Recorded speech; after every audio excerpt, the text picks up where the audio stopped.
Hello and welcome to all our viewers in Nigeria and around the world to the Global AM News here on Global Television, coming to you live from the nation's capital, Abuja. I am Oyi Agmofwebe, reminding our viewers that Global Television is on DSTV channel 365 and Star Times 276. You can download the Global TV Nigeria mobile app for all Android and iOS devices to keep track of our 247 broadcast. President Bola Tinubu has approved the appointment of a new governing board for Nigerian Maritime Administration and Safety Agency in NIMASA.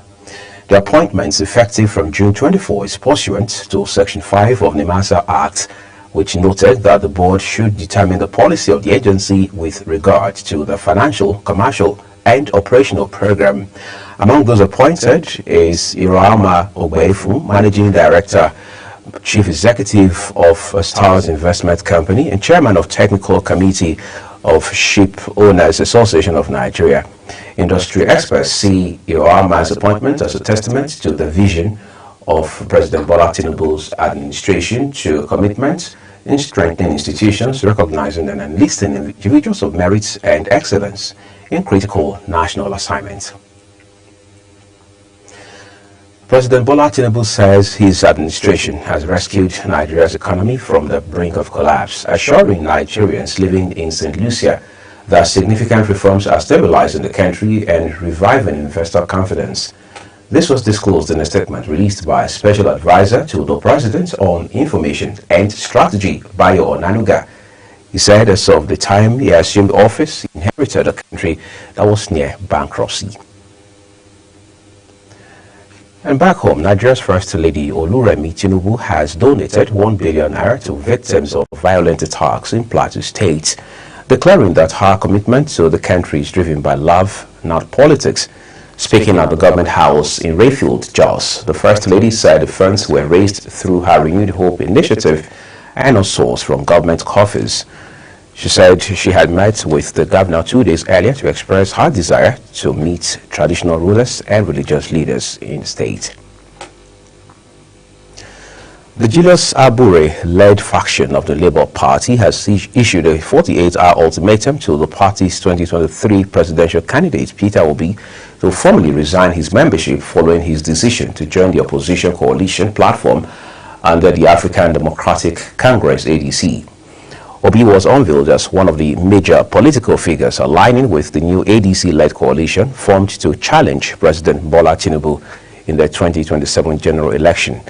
In a statement in Abuja, Labour Party's National Publicity Secretary Obiora Ifo described the coalition as a gathering of power mongers and accused Obi of holding dual political loyalties. The Nigerian Medical Association has issued a 21-day ultimatum to the federal government to meet its demands to avert industrial action in the health sector.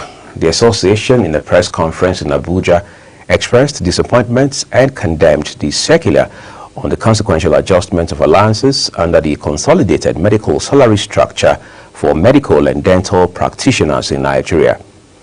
Professor Audu says the circular from the National Salary, Income and Wages Commission violated previous collective bargaining agreements with the government, noting that the recent development had worsened already existing tension among doctors who had remained committed to serving in Nigeria despite ongoing challenges.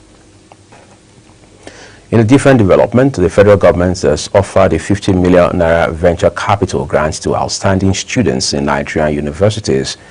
It was noted that the grant was for students in science, technology, engineering, and mathematics, as well as medicine fields. Minister of Education, Dr. Tunji Alausa, who announced this in Abuja at the inauguration of the Research and Innovation Commercialization Committee, said the initiative would be rolled out between September and October this year. The Student Grant Venture Capital Initiative will provide up to 50 million naira in grants to high-achieving STEM students in Nigerian universities starting from 300 level. Sounds quite innovative. 7 members of the House of Representatives have officially defected from the People's Democratic Party (PDP) and the Young Progressives Congress (YPP) to the ruling All Progressives Congress (APC. Speaker of the House of Representatives, Abbas Tajuddin, read their defection letters during plenary session. Sharon Ajay has details. The defectors in their respective letters cited escalated internal crisis within their parties, particularly within the PDP regarding the office of the National Secretary, where multiple fractions lay claim to the position. They described the situation as irreconcilable, prompting their decision to resign from the party. A move they claim is justified under Section 68, subsection 1G of the Nigerian Constitution. The YPP lawmaker also attributed his defection to unresolved leadership crisis in his party. Reacting to the development, Minority Leader Honorable Kingsley Chinda raised the point of order, expressing deep concern over the defections and the state of Nigerians' democracy. While acknowledging that Section 40 of the Constitution guarantees freedom of association, he reminded the House that Section 68, subsection 1G outlines conditions and consequences of such political moves. Chinda emphasized that the Supreme Court had provided legal clarity on what constitutes a legitimate division within a party and insisted that legally no such division exists within the PDP at present. My conviction to continuously attract dividends of democracy to my federal constituency and state is paramount and stands far above other considerations. However, the escalating internal crisis in the PDP, especially regarding the office of the National Secretary, where some party officials currently lay claim to, and other irreconcilable differences, have caused me to review my membership of the party. Raise this point of order. I want to start by conceding that under Section 40 of our Constitution, every citizen, including parliamentarians, have a right of peaceful assembly and association, a right to choose political parties that they wish to belong to.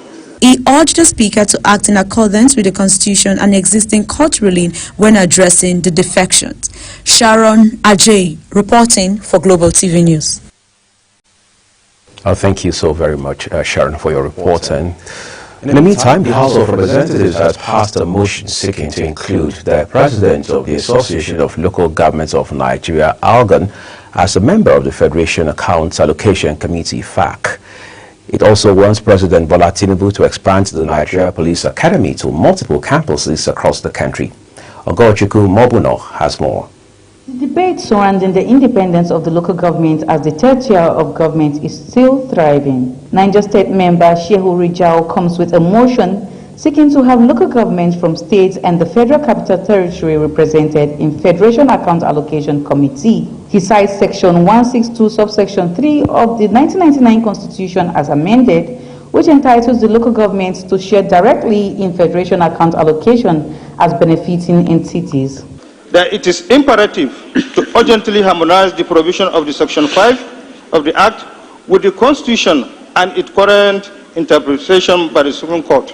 However, in light of the current position of the Constitution as interpreted by the Supreme Court, it has become imperative that a representative of local government council per state and FCT area council be nominated to represent their interests at FAC.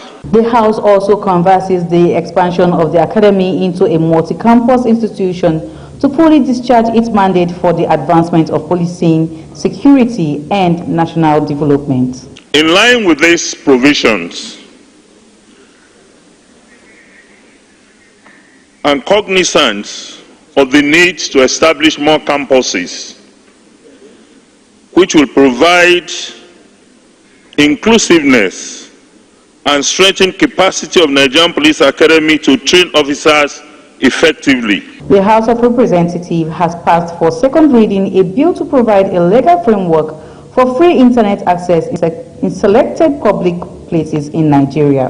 Bill sponsor Honorable Abubakar Yaya Kusada said it seeks to bridge Nigerians' digital divide by enabling internet services in public spaces like airports, schools, and parks, supporting education, employment, and social inclusion, while aligning with national digital and cybersecurity policies. However, Minority Leader Kingsley Chinda opposed the bill, arguing that internet provision is a commercial service and making it a legal obligation would financially burden government. Honorable Wole Oke raised similar concerns about costs, noting that free internet in other places is often subsidized and commended devising private providers. Internet provision today has been privatized. The implication of this is that government will need to pay.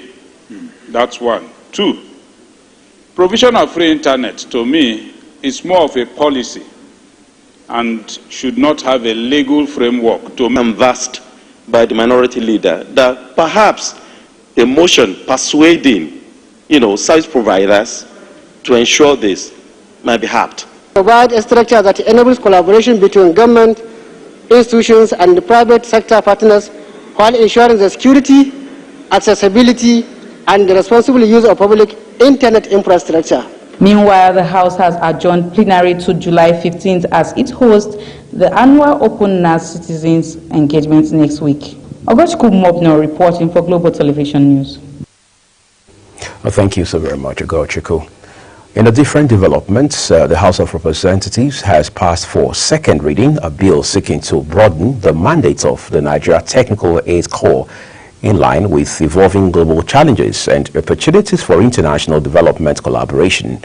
Adewale Amid, representing APC Lagos, who sponsored the bill, while leading debate, lamented the limited awareness of the agency's potential, especially among Nigerian youths.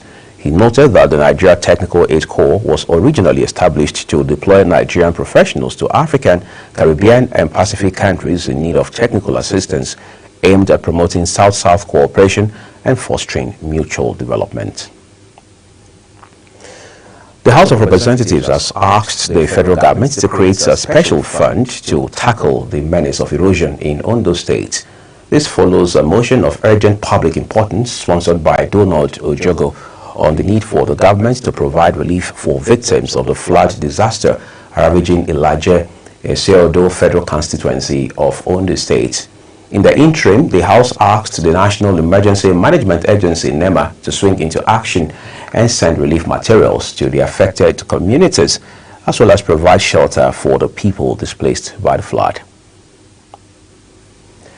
The Nigerian military says during the second quarter of 2025, despite some minor setbacks caused by improvised explosive devices, IEDs, troops across all theaters of operations arrested over 1,191 terrorists. Director of Defense Media Operations, Major General Marcos Kangie, made this known while addressing journalists at the Defense Headquarters in Abuja. Defense correspondent Kekelomo Okere has more. The Director of Defense Media Operations, Major General Marcos Kangie, says during the second quarter of 2025, the Nigerian military, in conjunction with the hybrid forces and other security agencies, recorded significant achievements in the ongoing counter-terrorism and counter-insurgency operations which pose serious threats to national security and socio-economic activities. Major General Kangie also says the quarter also witnesses mass surrender of Boko Haram and ISWAP terrorists due to troops overwhelming firepower terrorist commanders, bandit kingpin, and IPOB criminals. For instance, our troops killed several terrorist kingpins and their foot soldiers, arrested over 1,191 of them, and rescued about 543 kidnapped victims. During the quarter also, about 682 terrorists and their families surrendered to our troops. Among the terrorists eliminated were dreaded Amir Abu Fatima, Kingpin Auta, Abdul Jamilu. Major General Kangie also reveals that troops of Operation Delta Safe foiled oil theft worth over 3 billion naira. Relatedly, troops recovered some automatic weapons, RPG tubes, machine guns, locally fabricated guns, and improvised explosive device, which were prepared by the terrorists and ready for detonation. 2,381,239 liters of stolen crude oil, 605,309 liters of illegally refined AGO, 41,465 liters of dual-purpose kerosene, and 26,905 liters of premium motor spirit. These were also recovered. In addition, troops discovered and destroyed about 174 illegally refining sites, while 45 vehicles were seized from them. The Military High Command, however, expresses deep appreciation to the field commanders and their men for their resolve and determination across all theaters in ensuring that all forms of threat facing the country are conclusively brought to an end. He assures Nigerians of the Nigerian military and all security agencies' code of conduct for internal security operations, law of armed conflict, and rules of engagement. Kike Lomo Okeri, Global Television News. The first correspondent there following through for Global Television developments in that sector. Thank you, Kike Lomo.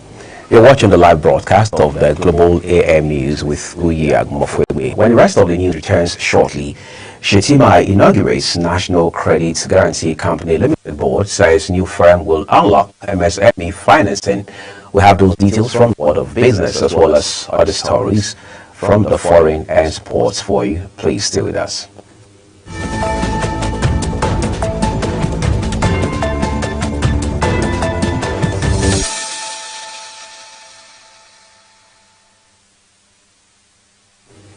Thank you for staying with us here on the live broadcast of the AM News. The second part of this broadcast now returns with business, where Vice President Kashif Shettima has inaugurated the board of directors of the newly established National Credit Guarantee Company Limited at the State House in Abuja. In a statement issued by Senior Special Assistant to the President on Media and Communications, Office of the Vice President, Stanley Nkwocha, described the initiative as a bold move to strengthen Nigeria's grassroots economy and unlock financing for millions of micro, small and medium enterprises, MSMEs, describing the new institution as a critical engine in the country's pursuit of economic inclusion and sustainable growth. The Vice President said the company represents the Tinubu administration's strategic response to decades of limited access to credit, which is a key constraint stifling Nigeria's economic potential. Elsewhere, the Vice President, Kashim Shettima, says cassava is no longer just a staple feed, but now a strategic driver of Nigeria's industrial development, import substitution and energy transformation under the renewed hope agenda of President Bola Tinubu. Speaking at an event in Abuja to commemorate the 2025 Cassava Day, the Vice President said the Tinubu administration has repositioned cassava as a capital for re-engineering the nation's economy, placing it at the heart of food and energy security, agro-industrialization, and rural revitalization efforts. This is contained in a statement issued by Senior Special Assistant to the President on Media and Communications, Office of the Vice President, Stanley Nkwocha. Bola Tinubu has commissioned the Northwest Digital Industrial Park in Kano, vandalized during the End Bad Governance protest in 2024. The President was represented at the commissioning ceremony by Minister of Communication, Innovation and Digital Economy, Dr. Bosun Tijani. The Minister in his address expressed the need for youth in the state and the country at large to use these opportunities to tap from the various opportunities across the globe. The Nigerian Upstream Petroleum Regulatory, its gas-centric transition strategy, is aimed at eliminating routine flaring by 2030 and reducing methane by 60% by 2031. The Commission's Chief Executive, Benga Kumolafe, made this known at the ongoing 24th Nigeria Oil and Gas Energy Week Conference 2025. He said that the strategy is supported by initiatives such as the Decade of Gas, the Nigeria Gas Flare Commercialization Program, as well as the Presidential Compressed Natural Gas Initiative. And now time to move things to the foreign scene, where Mali's military authorities have granted the junta chief a 5-year presidential mandate, nearly many times necessary without election. Moving the way General Assimi Goita to lead the West African country until at least 2030, despite the military government's initial pledge to return to civilian rule in March of 2024. The bill, adopted by the legislative body, now only needs approval by the junta leader himself, who rose to power following back-to-back coups in 2020 and 2021. Palestinians have been pushed out of 83.5% of the southern Gaza city of Khan Yunis by Israeli army forced displacement orders since March 18 this year. Enclave's health ministry says at least 118 Palestinians, including 12 aid seekers, have been killed and 581 injured in Israeli attacks across the Gaza Strip in the past 24 hours. Meanwhile, the United Nations Special Rapporteur on Human Rights in the occupied Palestinian territory, Francesca Albanese, has called on countries to impose a full arms embargo and cut off trade and financial ties with Israel, which she accused of waging a genocidal campaign in Gaza. Quite a gory tale to tell there. But we'll now take you to sports, where we hopefully will find some excitement for you. The Confederation of African Football has given official approval for the MKO Abiola Sports Arena in Abeokuta, Ogun State, to host the upcoming Under 17 West African Football Union Zone B Championship. The announcement comes following a comprehensive inspection of the facility, which passed all assessments related to seating capacity, pitch quality, safety, infrastructure, and auxiliary services in line with CAF standards. The CAF delegation was led by WAFU Executive Director Philip Chair, who was joined by the chairman of Ogun State Football Association and Nigeria Football Federation board member Ganiu Majakodumi. On a side note, Liverpool and Portugal forward Diogo Jota has died at the age of 28 following a tragic road accident in Spain. The fatal crash occurred on the A52 motorway at kilometer 65 near the municipality of Palesora de Sambiria in the province of Zamora. Jota, born in 1996, was a key figure for both Liverpool FC and the Portuguese national team. The news of his sudden passing has sent shockwaves through the footballing world and beyond. Hopefully, football world will recover from that loss soon enough to get back to the game. But that's where we end the AM news today. Thank you everyone for watching. A Global Morning continues shortly. I'm Uyag Mofwebe.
Global Morning is your top morning show here on Global Television. We bring you fresh news updates daily while delving into a variety of current affairs and topics.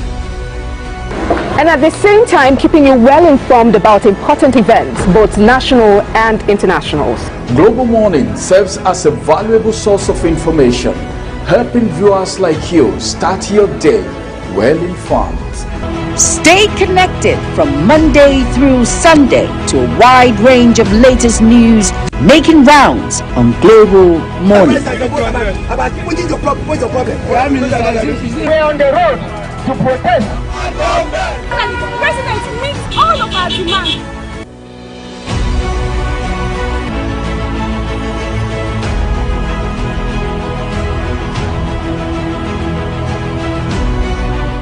This is Global Morning.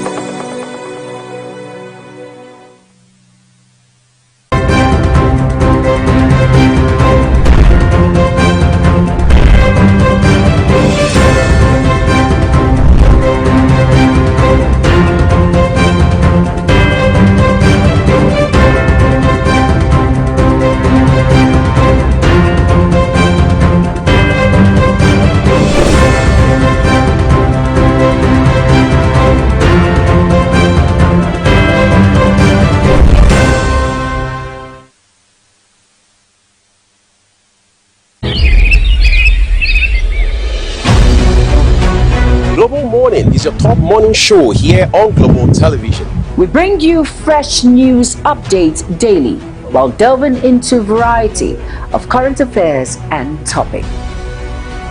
And at the same time, keeping you well informed about important events, both national and internationals. Global Morning serves as a valuable source of information, helping viewers like you start your day well informed. Stay connected from Monday through Sunday to a wide range of latest news making rounds on Global Morning. We're on the road to protest. The president meets all of our demands.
Hello, welcome to Global Morning. It's a great Friday.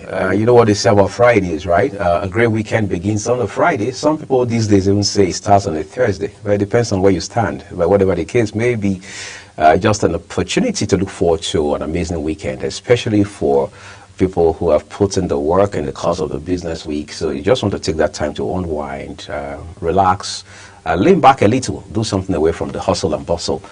So when you return to work on Monday, you are fresh, revitalized, and energized enough to face the challenges of the new week.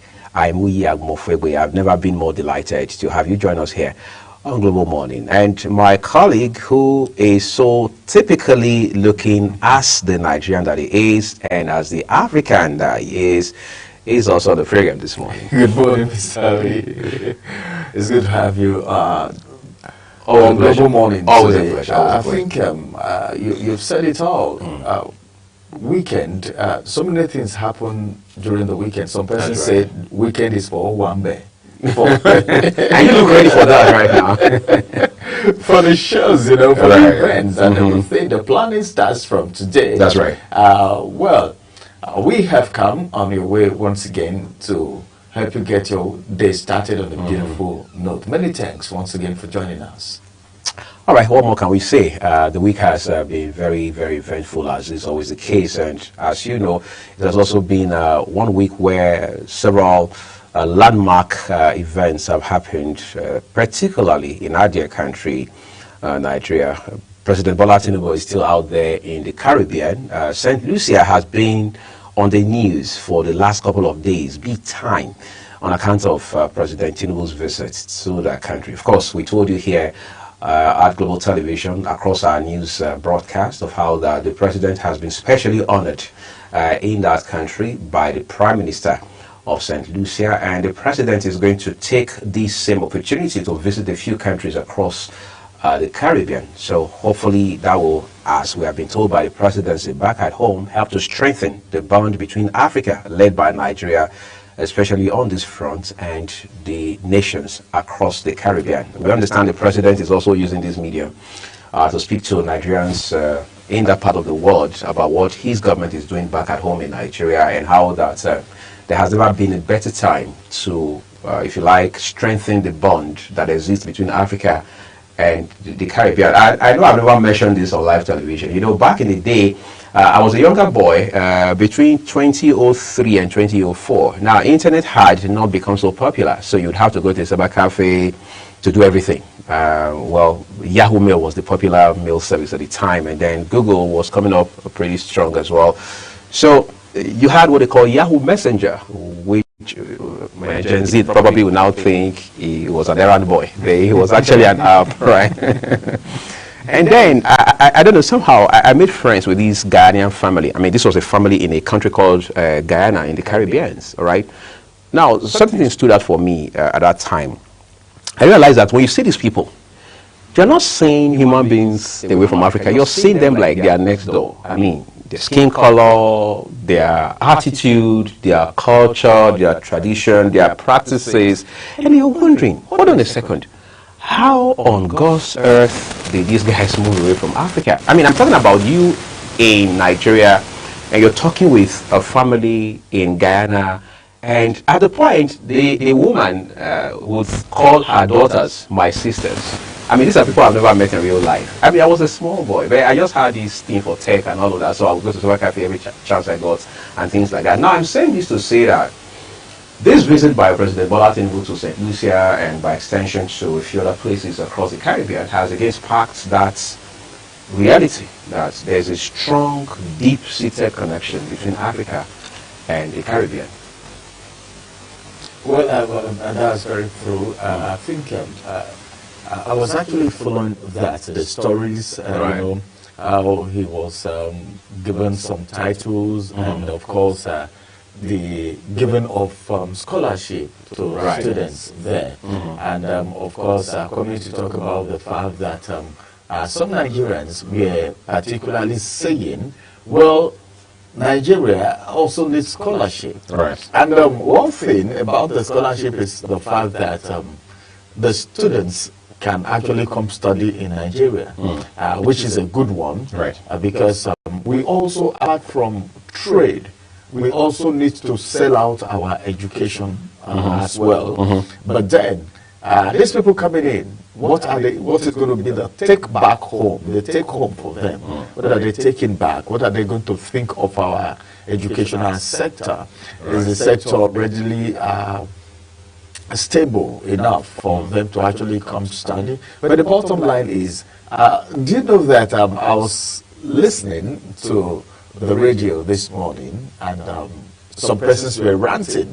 Why will he go give scholarship to other countries where, in fact, in FCT, the primary schools are on strike for months? And they were saying so many things, and I was like, well, someone said something.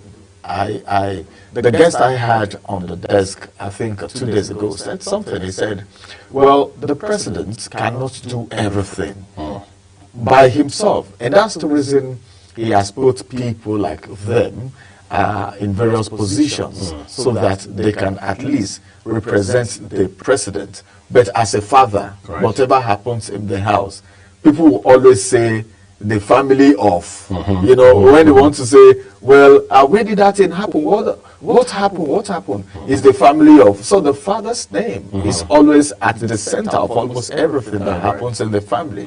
And that's the reason most times you hear people say so many things about the president, but then the people around him will also have to work too.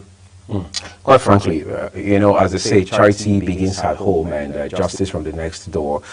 We need to have a bit of stability across sector in Nigeria for us to be able to, well, if you like, use our bragging rights beyond these shores. But again, this visit by the president, particularly to a country like St. Lucia, is an eye-opener, like Ramsey mentioned, right? We need to take a second look at our education system here.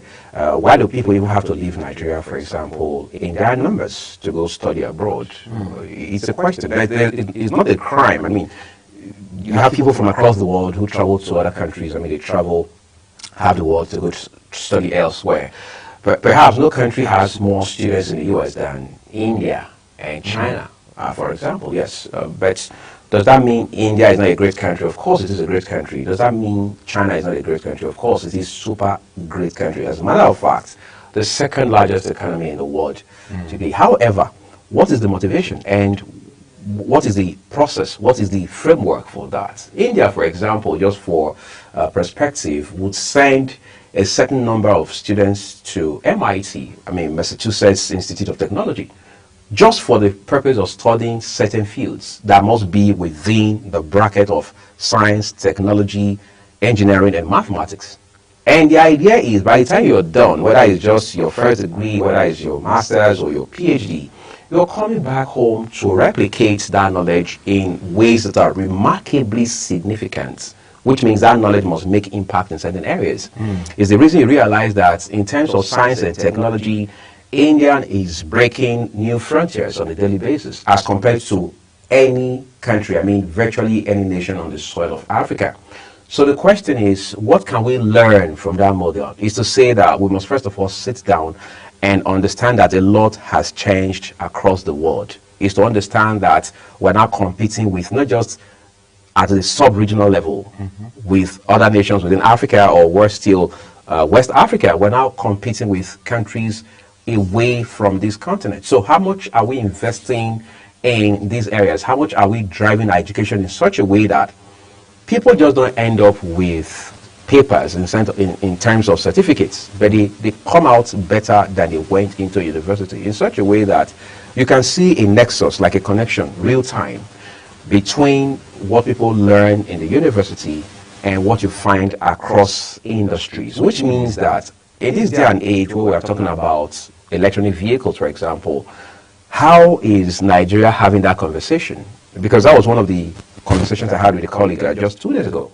We're talking about EVs now, electronic vehicles. We're talking about going green. We're talking about clean energy, energy transition, and so on and so forth. Beyond just holding conferences and seminars and all of those panel discussions, for example, how much of time, money, and energy are we putting into all of those things? Yes, we're saying the top politicians in this country travel across the world to attend events where these issues are being discussed. But what we bring back home by way of return on investment? But it is sad that Ramsey and I cannot answer that question on the program. We can't answer it. As a matter of fact, while we were talking about India, something came to my mind. Right. I said, what India is doing is one of the best way to build the economy of a nation. Right. Because by the time you send people to study science, mathematics, engineering, and tech, and they come back to the country, to put in whatever they've learned. Right.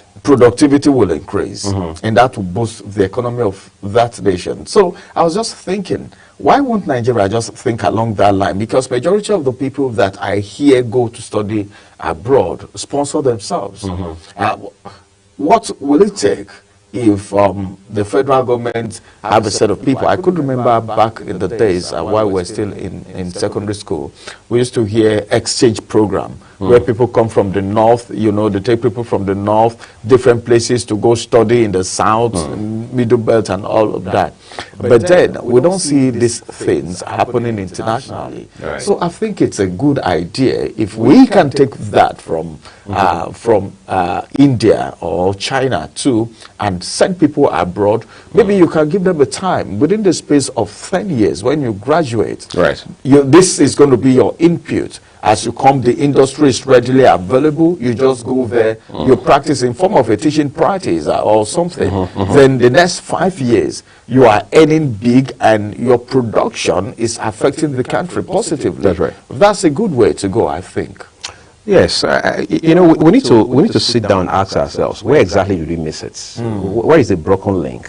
Because they say if you don't know where you're coming from, you may not have an idea how you got to where you are today, and you are very likely going to be clueless as to how to get to your destination, right? I remember clearly, I'm a relatively young man. I remember clearly, for example, how that there was a time in this country where I would see students from Ghana, from across West Africa, all right, even up to Ivory Coast, come into Nigeria to study. I used to follow my mom then as a small boy to a particular federal university. So you see them across campuses, off campuses, they were all over the place. From their accents and everything, you could tell that these were not Nigerians. Some of them will be proud to tell you, I'm from so-and-so country, it's great to study here. You see them in engineering, there were so many of them in medicine and across the sciences.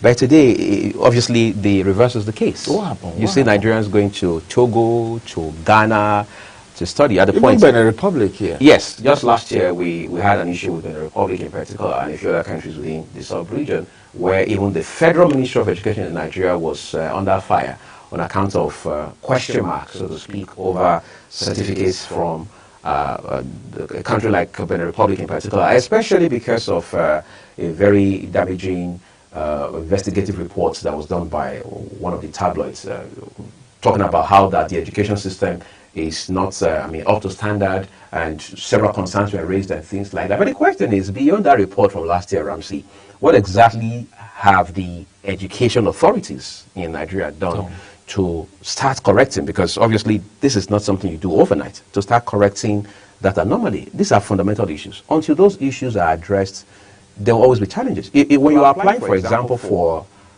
a degree abroad now, especially in countries like, in the UK, for example, whether it's your first degree or your second degree, like as they call it, the postgraduate degree, there are specific requirements for specific countries these days, especially within Africa. Nigeria is in that category, where they have specific requirements for you because of the peculiarities associated with education process, education system here. So it's time we do far more than lip service. It's time we got the right persons to do the job, as they say, get round pegs in round holes, square pegs in square holes. Otherwise, we're just going to continue to politic. In this country, for example, under our very eyes, we had seen a Minister of Education here in this country, Federal Minister of Education, say that, look, I didn't ask for this job, it was just given to me, fell on my lap, right? And that same minister told us that as of when he was minister just a few years ago, We were doing less than 10% in terms of budgetary allocation for education, even though UNESCO says it should be minimum 26%, because UNESCO understands the place of education in driving or fast-tracking development. Of course, I've also seen people who want to be, well, more tilted in favor of politics say that, well, Nigeria does not belong to UNESCO, so UNESCO cannot tell us what to allocate to education in our yearly budget. But the fact of the matter is, while UNESCO, we agree, yes, UNESCO does not have the right or the latitude to dictate to us what we should budget for education. But when the repercussions, when the consequences of not budgeting right, of not budgeting sufficiently come knocking, UNESCO will also not be there, all right, to dance to the music. That's true. Well, I think all of this boils down to the fact that when you have, like you just gave an instance now of a minister saying the appointment just fell on his lap. People like that would not even know what to do. That's right. You know, but then I think it's high time we begin to learn, especially people in political offices, stakeholders who can make these things happen. Because I'll keep saying it, and I won't stop saying it. Nigeria is the only country that we have for now. Right. Even if you travel out, they say there's no place like home. You will also be referred to, even if you like, go and get a citizenship of another country. That does not negate the fact that you are coming from a particular country to get the citizenship of that country.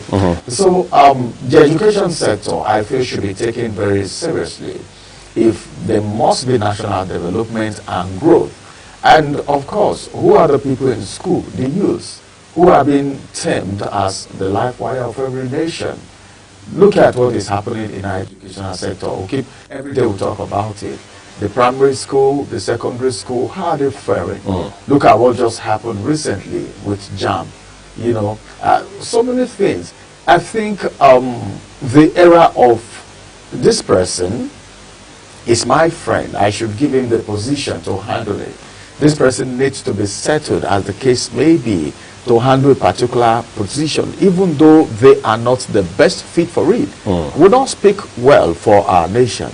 So I think sometimes it's not all about traveling. If we are traveling across the nations, there should also be take-homes. We should also learn. There are things we should be able to replicate in our own country too. Because one of the sector that has been so looked down on is the education sector. Because some persons, sometimes you hear teachers are not being paid, they are going on strike. University lecturers are not being paid, they are going on strike. And these things, in a way, destabilize the students, even the lecturers. Some are not even giving their best anymore. Some are running out of the country. You know, we're not even talking about the doctor. The health sector is just somewhere there. We're not talking about it. When we're talking, we always talk about FCT because we are in Abuja and we know some of the things that are happening. Primary health care has been on strike. Primary schools have been on strike. What's happening? Who is asking questions? And who is providing answers? Who is providing answers? Who is ready to provide answers? I think a lot. We still have just, I think, 2 years plus into this administration. Policies have come. We are still trying to get used to the policies and the impact of these policies. But then, a lot of people are deep down into politicking rather than governance as it is right now, because everybody's attention is on 2027. And I'm just trying to react to who to ask and who to answer the question, like we said earlier, for all these things that are happening. I think until the people know that this is necessary and have Nigeria at heart, and also have Nigerians, because if you have, the only way you can show that you have Nigeria at heart is your dealings with Nigerians. That's right. Because Nigeria does not exist in isolation. It's the people that make up Nigeria as a country. So the way the people have been treated matters a lot. Look at food security, look at hunger everywhere, look at pricing, so many things happening. But then, I think the authorities need to do something. As we travel around, we should also be able to ask questions, study, do studies, research, and see how other people are succeeding, because there are countries that are smaller than Nigeria that are succeeding. Right. Some are bigger than Nigeria that don't even have up to 20% of the natural resources that we have, and they are doing well. So what's the problem? It's quite interesting. Again, this is just one of those several challenges Nigeria is grappling with that are very, very complicated. And it will appear that from all indications, there's so much more work to be done to be able to not only understand how these issues are playing out, but find definitive solutions to them. Otherwise, we're just going to continue to cycle around the same spots. Look at how Nigeria is doing, for example, in the HDI ranking, that is the Human Development Index ranking. It doesn't look very good, but what can we do? We continue to lend our voice to these realities as we make progress as a government and as a people. This is the point where we take a break now. When we return in a bit, we'll bring you headlines across our national dailies. Please stay with us.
Many thanks for staying with us. It's now time for us to take you through the national dailies so that you can be kept abreast with the happenings around. Let's begin with the Daily Trust newspaper this morning. On the Daily Trust newspaper, there is this headline directly below the nameplate which says INEC receives 12 additional applications for party registration. Details you can find on page 11. Ex-Super Eagles goalkeeper Peter Rufai dies at 61. Peter Rufai. News broke last night, sir. Quite a sad one. Wow. You remember Peter Rufai? You can't think of AFCON 1994, 1994 USA World Cup. I don't remember Peter Rufai. I think that team also had the likes of one of Nigeria's greatest, JJ Okocha. Yes. Look at Atlanta. Yes. Atlanta 96. 96. Yes. Then you look at guys like Finidi George. Yes, they all came from that. These are the guys that make football interesting in this country. I forgot blessed memory too. Rashidi Yekini. Rashidi Yekini. Right.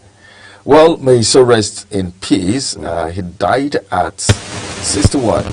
All right, now to the big story on the Daily Trust newspaper. Coalition members move to exit old parties. Yes, of course, they will be there. A Abure-led faction is actually saying they are giving Peter Obi 48 hours Yes. to resign his membership of the Labour Party.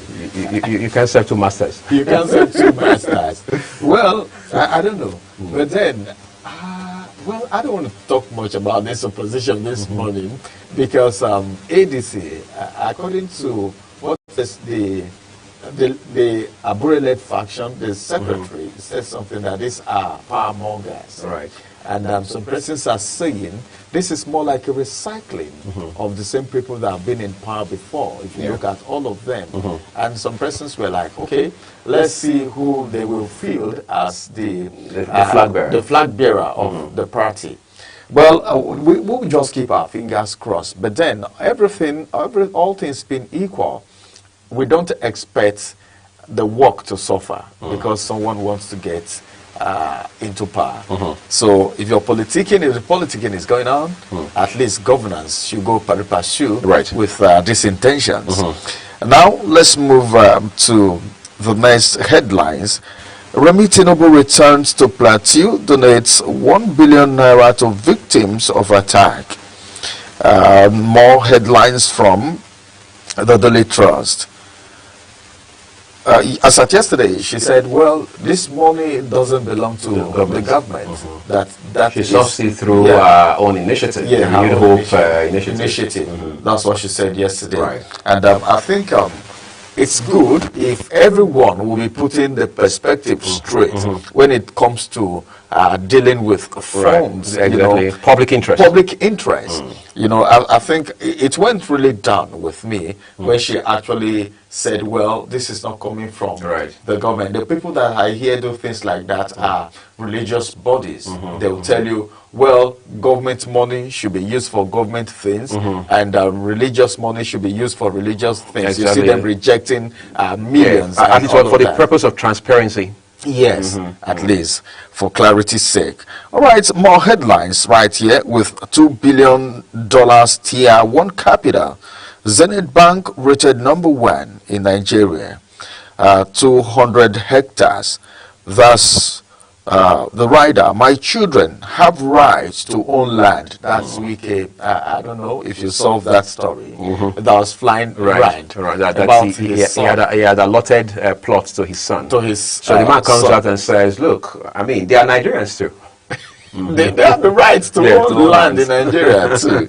Well, I think, and if you look at it critically, they have the right, but getting it the right way. The procedure. The procedure, following the due process of getting it. As stipulated by law. As stipulated by law is what some Nigerians are talking about. Again, it goes down to what we talked about a while ago, transparency. Transparency is it's okay. Right. If this land, looking at your position, you are in power. You are the FCT minister. You've revoked lands. You know, land grabbers. Lands have been seized, and all of that, properties, and all of that. Then all of a sudden, people start hearing that your son is being given a land worth millions or billions, then people will start asking questions. So it's good to put the perspective straight, you know, at least for public interest, like we said earlier. All right, that's Wike talking right there, that's talking about the 2,000 hectares of land that people are speculating was given to his son. He's now saying his children are Nigerians also, and they have the right to own lands. Finally, from the Daily Trust newspaper this morning, Senator's aide resigns over 20,000 naira salary. All right. That's the size of the headlines from the Daily Trust. I don't want to talk more. That's how sleeping dogs lie. The sleeping dog should just lie. All right, let's move on to our next port of call now. That will be the Punch newspaper for you. We'll begin with the headline above the nameplate. It reads, ECOWAS Bank approves $100 million for Lagos Calabar Highway. Quite a humongous project there. Tributes as Eagles legend Rufai dies at 61. That story, incidentally, is replicated across national dailies today, as expected. But for the Punch newspaper, you can read up details on page 30. capital projects got only 20% of 25 trillion naira 2024 spending. You can also read that up on page 21. And then the star headline here says, 2027 showdown, coalition slams Tinubu as Wike ADC trade blows. Then we have two riders accompanying that headline. Presidency brands ADC leaders serial election losers. FCT minister attacks Mark, others coalition kicks. As expected, well, this coalition talk is going to be here for a while. In fact, it will most likely linger into the election proper, especially during the electioneering itself. But let's leave it there, everyone, so we can flip over now to first newspaper. All right, on the first newspaper this morning, let's quickly look at some of the major headlines. Labour Party boys, that's the rider. Usman backs Obi, slams Abure faction. Then this one says, Obi given 48 hours to resignation, ultimatum by Labour Party. EFCC to Nigerians, thus the writer of the story, blow the whistle, even if it's family member. Whistleblowers, it never went down with a few of them, but then I think EFCC is still saying whistleblowers should go on, even if it is their family members. Right. I think it will also be good for EFCC to let us know if there are whistleblowers, all right, that have actually made it through, because there were terms and conditions for this whistleblowing. How did it go? Because at a point it subsided. People were not doing it anymore because it's like the few that did it said there was a breach in the trust and all of that. So if EFCC is really interested in whistleblowing, I think the packaging should be better done than it was earlier. All right, more headlines still coming from the first news. This one says, Multi-Choice dumps South African football club over Nigeria losses. Okay, Wike is the kicker. My kids are Nigerians. They can own land anywhere. Yeah, right. That's the FCT minister speaking right there, and that takes us to the star story on the first news this morning. Remi Tinubu donates 1 billion naira to Plateau victims, says funds personally raised. We already talked about that. I think that transparency is worth it. Ex-Super Eagles goalkeeper Peter Rufai dies at 61. Like my colleague already said, it's coming across all the major newspapers this morning. This is a very talented goalkeeper. For those of you who don't know, he's a very talented goalkeeper. We already stated the years that he has actually made marks, putting Nigerian Super Eagles on the global map for the time being. I had an encounter, a one-on-one encounter with himself and Babayaro, the other goalkeeper. Babayaro, you know, they were teammates, and I was in charge of sport. Celestine Babayaro. Celestine, the elder brother to Celestine Babayaro. And of course, I think he is a very humble man, and he was ready. He came to speak with the players, and I was part of it. And the way he speaks, you can still see passion, even after he has resigned from active football. So we want to say, may his soul rest in perfect peace. At 2027, that's the kicker. Amechi says it's Nigerian versus bandits in battle for Tinubu's exit. Nothing that you won't hear for this, with this coalition. Like Wike was saying, well, I don't know, but you know, he will always have a media chat. He just had one, and he said so many things about this coalition, and he was pointing fingers to David Mark, who is the acting chairman of ADC at the moment. He said so many things that I won't say now. We were all part of the media chat that he heard. So you already know what I'm talking about. Finally, from the first newspaper this morning, articles ADC's real candidate, Kachiko alleges. Atiku is ADC's real candidate. Kachiko is alleging that. And that's going to be the size of the headlines from the first news this morning. All right, let's take it quickly away from the fresh news now and move up to the Daily Times newspaper, which has quite a number of headlines for you. We start with the one above the nameplate, has a picture of the country's first lady, Senator Oluremi Tinubu. It says, Remi Tinubu donates 1 billion naira to victims of Plateau attack. Electoral reform, state police, local government creation, top constitution review agenda. Bamidele, that's the leader of the Senate. What's more, here it says over 4 trillion naira debts, failed privatization blamed for power sector collapse. Bandits abduct 60 years old farmer, kill son in Kaduna attack. What a pathetic loss for that family. Ebonyi 18, Can NBA youths want killers arrested, prosecuted. Relief as NUT sets end to strike in FCT schools.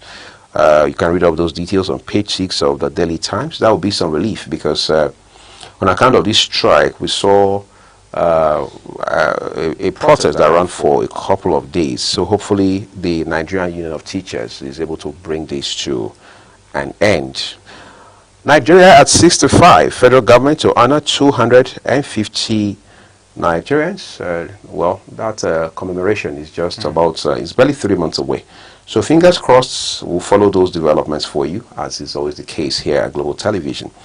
All right, grab a copy of the Daily Times so you can read up those details for yourself as we move on now to the Guardian newspaper. On the Guardian newspaper this morning, quite a few headlines, and I'll take them here, beginning from the big story. You have 2027 as the picture story there. You see the dragging for power, APC and coalition, dragging for power right there. This one says illusion of harmony. That's the kicker. When politicians unite in power pursuit, sans governance. All right, that's a big story right there. Then Atiku flays Tinubu over Trump's snub of Nigeria. APC convenes South Summit in Edo. 2027, I love Nigeria. I will order groups seek INEC registration as parties. Wike knocks opposition coalition as desperate power ploy. Defense reverse peace moves. And this one says Senate begin public hearing on constitution review in Lagos. NMA faults federal government's export of doctors, skilled workers to St. Lucia. Right, so many things about St. Lucia, but then I think you can pick a copy of the Guardian newspaper to get the details for yourself. All right, while you are at it, we'll move on to the National Star for you. We'll start with the Star story. Stanley says, insecurity, that's your rider, markets short as terrorists take over Yobe, Sokoto. And then you have 2 riders with the headline, 15 killed in Sokoto attack as terrorists expand stronghold. Troops neutralize over 1,000 in 3 months. That's credited to Defense Headquarters. And then we take it a notch higher here, top left corner.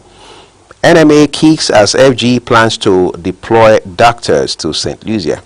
That's a saying for context that the Nigerian Medical Association has expressed, well, its displeasure over alleged plans by the federal government to deploy medical doctors to St. Lucia. It will appear so much is happening with these St. Lucia visits. I mean, such a spectacular outing. I think, I don't know, but so much happening. Like you said, now we are bringing in students, okay, giving them scholarship. Right. And now we have limited doctors, and we're sending some to Louisiana. You know, I'm just trying. I'm trying to come to terms with what all of this means. But I think the president stands the better chance to tell Nigerians what the motive behind the initiative. Behind the motive. So I don't know. And they may have the right. They actually have the right. Exactly. Yeah. To voice out how they feel about it. Because there's been a cry of brain drain in our hospitals and all of that. Doctors are jackpying, and the president at a time have begged doctors to return back to the country, and so many things were done. But then, having to get the few doctors that we have out of Nigeria to Louisiana, I don't know why, but I think the president must have reasons or a reason for doing that, if it is going to be done. Right. If it is going to be done. It's just a saying. It's on paper yet. It has not been done. But we always keep Nigerians posted as far as developments concerning these stories are concerned. And I hope we don't return here on Monday and hear that, Nigeria will be sending lecturers to St. Lucia as well. At that point in time, I think it's ASU that will also speak up. Right. But like Ramsey said, we will keep an eye out and continue to track these developments for you. We continue with headlines on the National Star this morning. PDP yet to decide on Atiku mark others, NWC.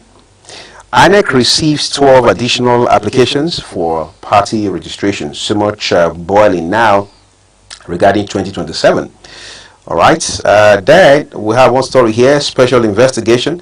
How stolen manhole covers threaten safety, deface Abuja. Of course, that goes without saying, but you can find those intriguing details on page 2 of the National Star. At the foot of the paper, again, NFF Super Eagles mourn as legendary goalkeeper Peter Rufai dies at 61. Nigeria's fiscal deficit may hit 4.7% of GDP in 2025. That's credited to the International Monetary Fund, IMF. Slots at stake as NNL Super 8's showdown kicks off in Asaba. Sport lovers can read up details on page 23 of the Morning Star. And that takes us to our penultimate paper this morning, which is This Day newspaper. All right, thank you. This Day newspaper, I have a few headlines right here. Above the nameplate, Zenith Bank emerges Nigeria's #1 bank by Tier 1 capital for the 16th consecutive year. All right, congratulations to Zenith Bank. Then the presidency ADC coalition will only drag Nigeria backward, threatening her democracy. You can pick a copy of This Day newspaper and go through it. The details read on page 36. And I think the rest is just picture or stories right there, which are advertorials. Just pick a copy, but remember that the commissioning is still going on. Right. So pick a copy of This Day newspaper and go through it for yourself. Right. Let's take our last paper quickly, everyone, now. And that will be it on these segments. This is Daily Independent. So on the front page of Daily Independent, the Star headline tells us ADC coalition will set Nigeria back by decades presidency. Let's look at the 4 riders with that headline. Says members looking for political relevance slams Buhari's appointees for joining coalition. List why ADC coalition can't mirror APC. APC describes promoters as merchants of vendetta. Above the name masts, we have made oil smuggling unattractive, says Tinubu. Again, that is coming from St. Lucia. My children have rights to own land. Wike, the writer says, slams opposition, defends Tinubu's tough decisions. On the left side of it, Senate considers proposals on electoral reforms, state police, local government area creation.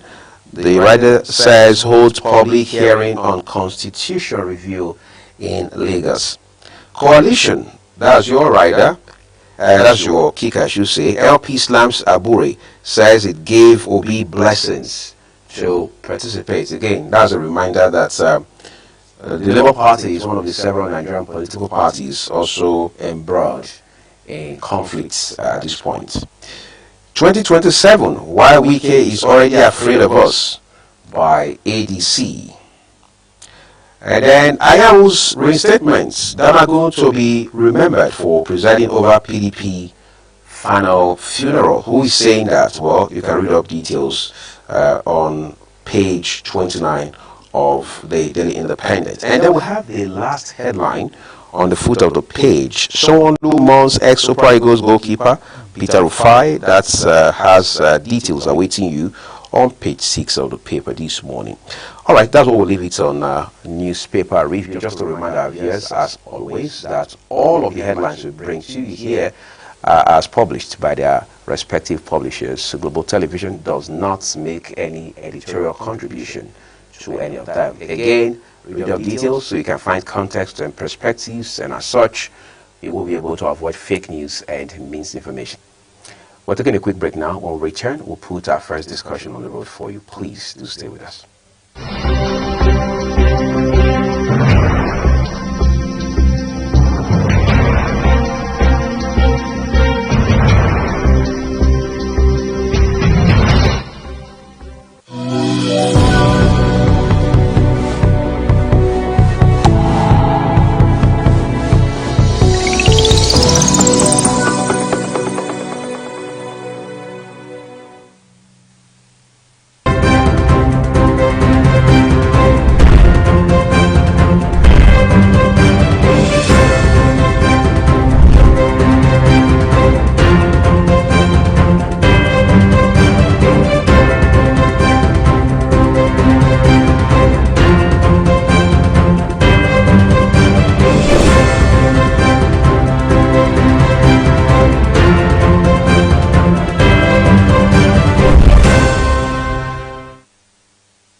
Thanks for staying with us on Global Morning. It is now time for us to step into the first discussion for today.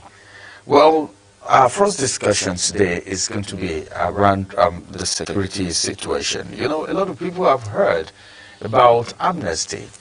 Someone was making reference to amnesty in Nigeria a few days we were just discussing, and the person was talking about the fact that the Niger Delta people were given amnesty, and all till now it is still working, and it has worked. Some of them are even abroad as we speak. Some are contributing to the economy and all of that, and people had different perspectives. Then from there you still go a little bit to Katsina, to Zamfara, where we've heard, even in Kaduna State, where we heard pockets of information saying there are instances or maybe speculation of negotiation with bandits, as a matter of fact, to put banditry to rest in these locations. Today, we want to look at curbing insecurity and, of course, the option of amnesty for bandits. What's your thought? What's your opinion? We have global TV security and political analyst who is joining me on the program today in the person of Professor Ibrahim Abubakar. It's good to have you join us on Global Morning today. Yeah, good morning, everybody. Well, let's look at the issue of insecurity in Nigeria. Everything is being done to curb insecurity, and one of the things some persons are looking at is amnesty, and of course some even thought of negotiation. Where do you stand? Negotiation, right? But amnesty, I don't think it is a given. But there are conditions that state why you should also give amnesty. By international security standard, amnesty is not just what you just give because you want to give it out. All right, as it is right now, looking at the security situation of the country, because we want to curb everything, every attention, everyone is looking at the fact that we need to curb security. As it is right now, when we say amnesty, what are we referring to? Because the viewers out there need to know what amnesty is. You've already said, based on international standard, there are so many things to it. What is amnesty, and what are those things involved in amnesty? Amnesty is a grant given to some agitators, or what we call political elements, that have decided to weaponize themselves to form a group, or political agitators who form a group as a protest against the government or the leadership of the day. Those are the people you grant amnesty to. You don't grant amnesty to criminals. There are procedures you followed, because when they were granting the Niger Delta militants amnesty, I think I was one of those who kicked against it. And I said this thing is going to revolve around the nation. Today, you can see we have the Northeast Development Commission, we have gotten the Northwest Development Commission, North Central Development Commission, North and the Southeast Development Commission, and we are having even the Southwest and South Development Commission. So they have polarized the whole of Nigeria and breaking them into fabrics, or regionalizing Nigeria. But when we want to say we are talking of granting amnesty, we have to look at the cardinal pillars. What was their grievances against the policy, against the political leadership, against the nation called Nigeria? What was their grievances? Because we have to address these grievances first. Secondly, who was the financiers? If you don't know their financials, who told you that they cannot regroup tomorrow? Thirdly, where were they getting their weapons and weaponry system from? Was it just an issue of we got this done or we got that done? So where were these arms and ammunition coming from? Who, from which end? Thirdly, what was their fourthly, what is their recruiting procedures? How were they recruiting these people? Were they recruiting them from the street? What procedure were they using? How were they getting these people recruited? Fifth, who was in charge of training and logistics of these people? There must be a system. There must be a way you recruit them and how you train them. Where were these training camps? How were they trained? So you must, then you go to the seat procedure. Was there any remuneration, like payment, salaries, allowances, wages that were being given to these people? Who paid them? Whose responsibility? What is the administrative framework? So, then before you come to negotiation, have you reintegrated them? Because you come to the 8th position where you have to reintegrate them. You have to reintegrate them into the society. You have to make sure you have work on their psychology. So that's before you negotiate or grant an amnesty. Yes. So all these procedures we are talking of, are you granting me an amnesty and tomorrow you don't know how many arms I have in my house? And if you check very well, let me use the Niger Delta militancy as people were submitting arms and they were giving them. I wanted to say that. Yeah, and they were giving them money. And by the time these arms were perused, they came from the military and from the security agencies. They were not rightly purchased. So who was the person that was doing this? I know in all formation, all security agents would deny that it never came through them. But the markings and everything, when you see the Air Force, you will see their weapon carrying NAF. So the Nigerian Army has a serial number on their arms too. So you find out why was these weapons being paid for? That means you were aiding persons to carry illegal arms and you are paying the same person for those illegal arms. And how many of these catches of arms do that person has concealed over the years or over the period?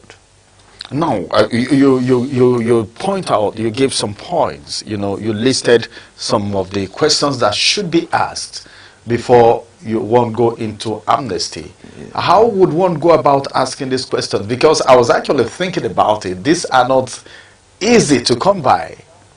Getting to know who is behind them, the logistic, who is in charge, and that takes us to sponsor. There are times that we've heard about sponsors and all of that, but then that fizzled out. We've never seen anyone being paraded. So how possible is it for us to get all of this information? Is it a possibility? You are a security expert.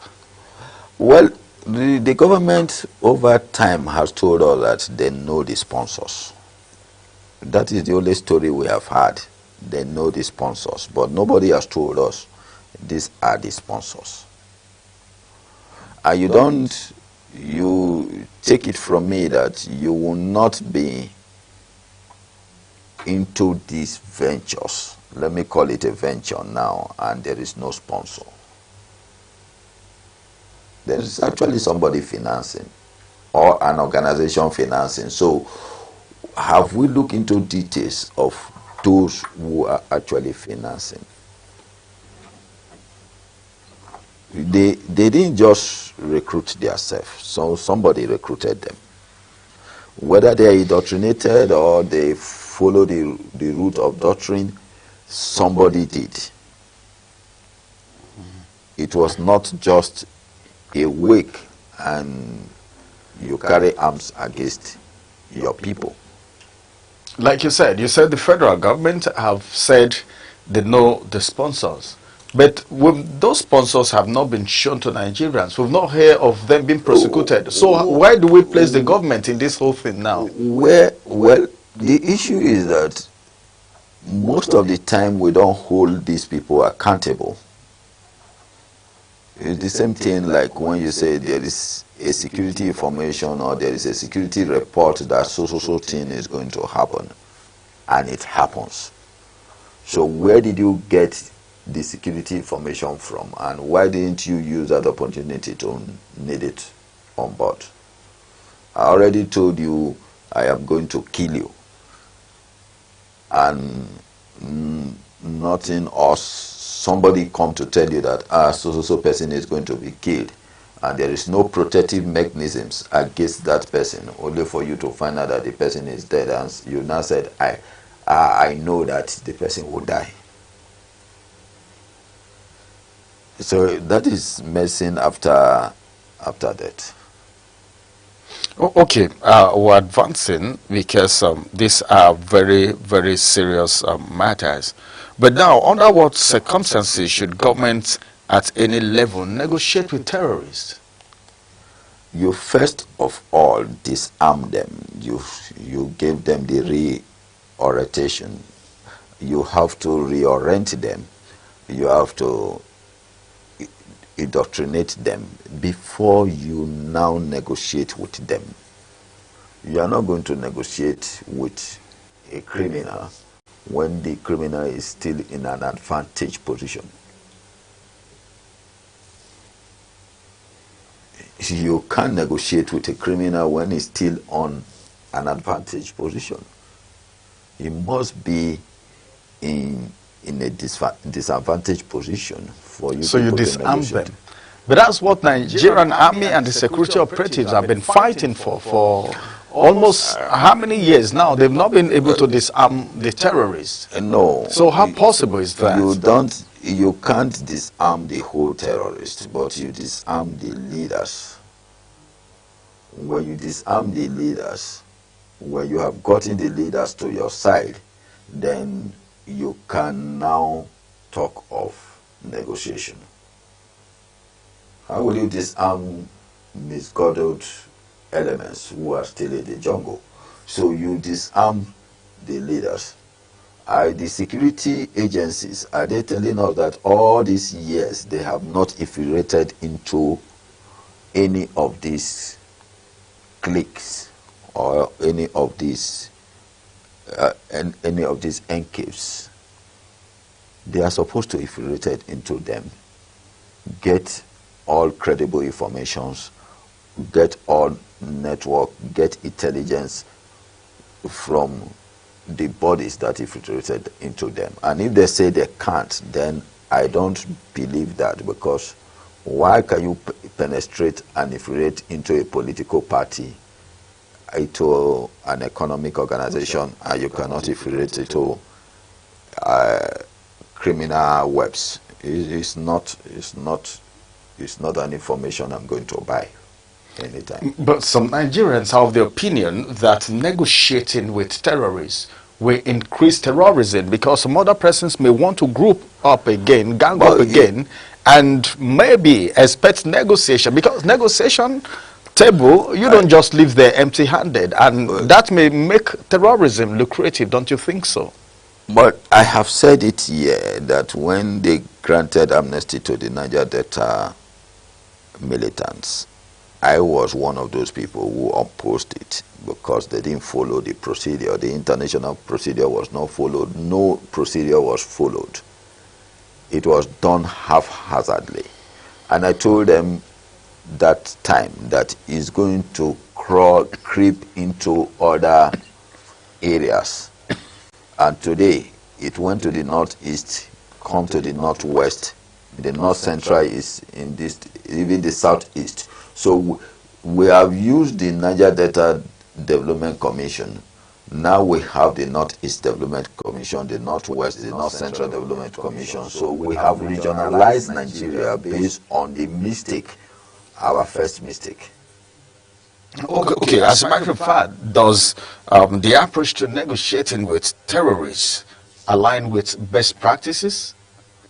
That is, I mean, the way Nigeria is doing it, because you said amnesty, the Zamfara state, for instance, you remember very well what happened in Kaduna state, you know, and other states in the country, some happening that we don't even know. But the Nigerian way of negotiating with terrorists, does it really align with the practice? No, if you go very well, let's go deep down into it. I've already given the concept of amnesty, how it's supposed to go. Negotiating, how can you negotiate with criminal elements? What are you negotiating for? Some of the states now are saying they want to negotiate with these criminal elements, meaning that you know them all this while, and you were not ready to do anything. One of the factors you should look at, why are they negotiating now with the terrorists? Then you look at the fat bag for the budget of security. All right. So that fat bag must go slim.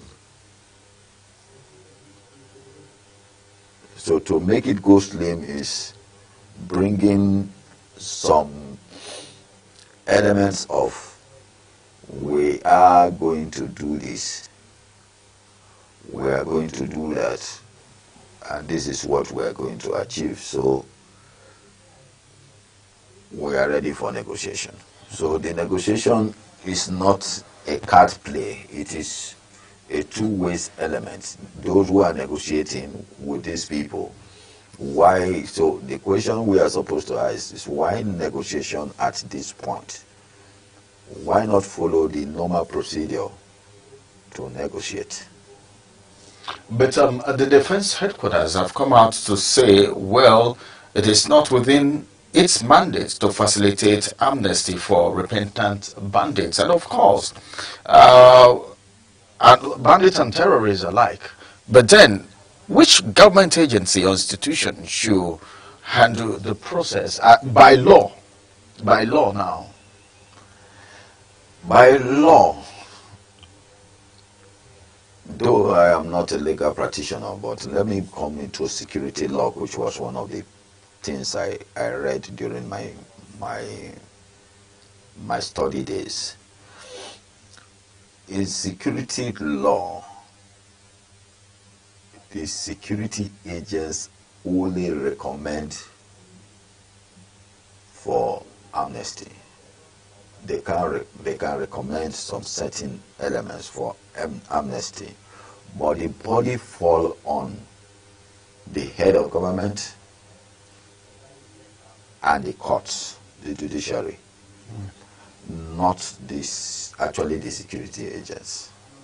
So if the judiciary says, so we have to grant amnesty to so people, then or the executive arm of government, which is the head of government, decided to say, okay, we are granting amnesty to these people based on these recommendations, then that is the only way you can grant amnesty. But then the defense headquarters, the military or the security body has no right to grant amnesty, but they can recommend.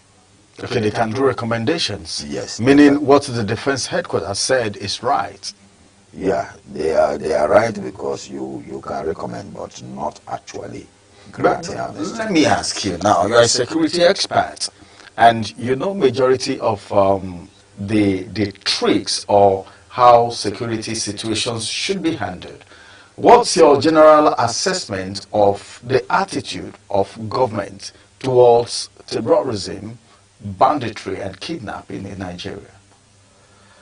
Oh, well, the indices are increasing every day. If you look at the data, you find out that there's a widening gap for act of crime and criminalities in Nigeria, mostly in issues to do with bandits, terrorism, and kidnapping. Why? Because we have this system where monitoring and surveillance system in Nigeria has collapsed totally. Integrating it has collapsed. We have gone beyond just human intelligence. We have to go. We have gone. The world has gone beyond human intelligence. We are talking of technological intelligence and other form of intelligence. So, because of that, our people, the security, are not trained on some specialized areas, and this has really dealt with us, and is also dealing with our image as either service members and professionals in the field of security. All right. We're still talking about granting amnesty and, of course, the negotiation. Now, you've talked so much about the banditry, the security situation in the country. Let's quickly look at what happened in Benue State and Plateau State recently, where there were several killings. As we speak, the wife of the president is already giving out as much as 1 billion naira to people in Plateau State. As it is right now, the incident, because for that of Benue, for instance, it was a lot of speculations, accusations from here and there. Then while the president visited, he made statements, and everyone was talking of peace, peace, peace, peace. In a situation like that, is that the best way to go? And if it is, how do you think they should go about it? Though the secretary to the government of Nigeria, all right, to the Federation, was actually sent there, and he had interactions. But then, what's the best practice? It is a spring. It is a spring from why the bandits and terrorists driven is because the security agencies have not looked at the root of the issues. And any issue you don't know the root, it is actually difficult for you to overcome. Whether personal issues or public issues or private issues, the moment you can't get to the root of it, it is actually difficult for you to achieve your aims. And it's also very difficult for you to overcome the issue. So let's go back to the root of the issues in Plateau, in Benue and other areas. We forget that there is no resources in the whole world that Nigeria don't have. That is the mistake we are making. Natural resources? Yes. And if we go back again, Nigeria as an example, one state in Nigeria or two states in Nigeria can feed the whole of the country. And about 5 states in Nigeria can feed the whole of Africa. How do you come about the statistics? I'm curious. These are the things that some of us have carried out as studies over the years. So when 5 or 6 states in Nigeria can feed the whole of Africa, that has already given panic to the Western world. Where do we deposit our substance if these people can feed the whole of Africa? That is one way that we are not looking at. So when we are looking at our problem as mostly internal, we also look at who are these foreign aids that actually escalating our problem. We are not looking at that. The Nigerian security system are not trained to look at these indices. Then we look at the minerals deposit in Nigeria. There is no form of mineral we don't have. Platinum, diamond, gold, californium, python, diamond, and all of them. We have all the mineral resources. Just name any mineral resource, we have it here. So lithium, uranium, just name it, we have all of them here. So looking at this, we must have a way to secure our possessions. But there is a tactical diversional system that people don't know. Just yesterday, somebody asked me that you can see in Kaduna before the industries, the Tesla industries, the this, the that, you can't see anyone functioning. It is not because of management issue, but because of saboteurs and this who sabotage these industries for us not to grow on our own. There was a time in Nigeria where they were putting, in the 80s, where they were putting, we do our fabrics here more superior than the fabrics from Europe or anywhere, and they will put a stamp of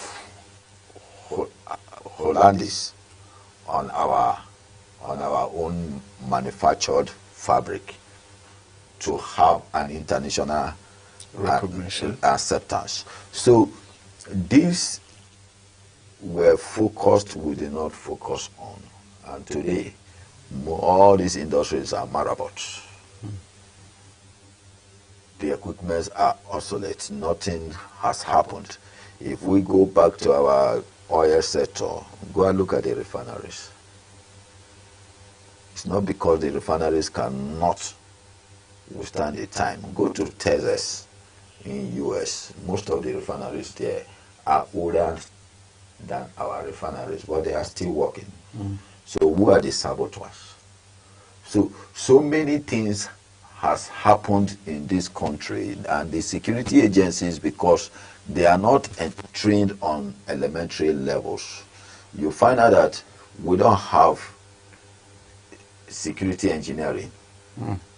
None of them are trained on security engineering, so you just give them their protective mechanisms.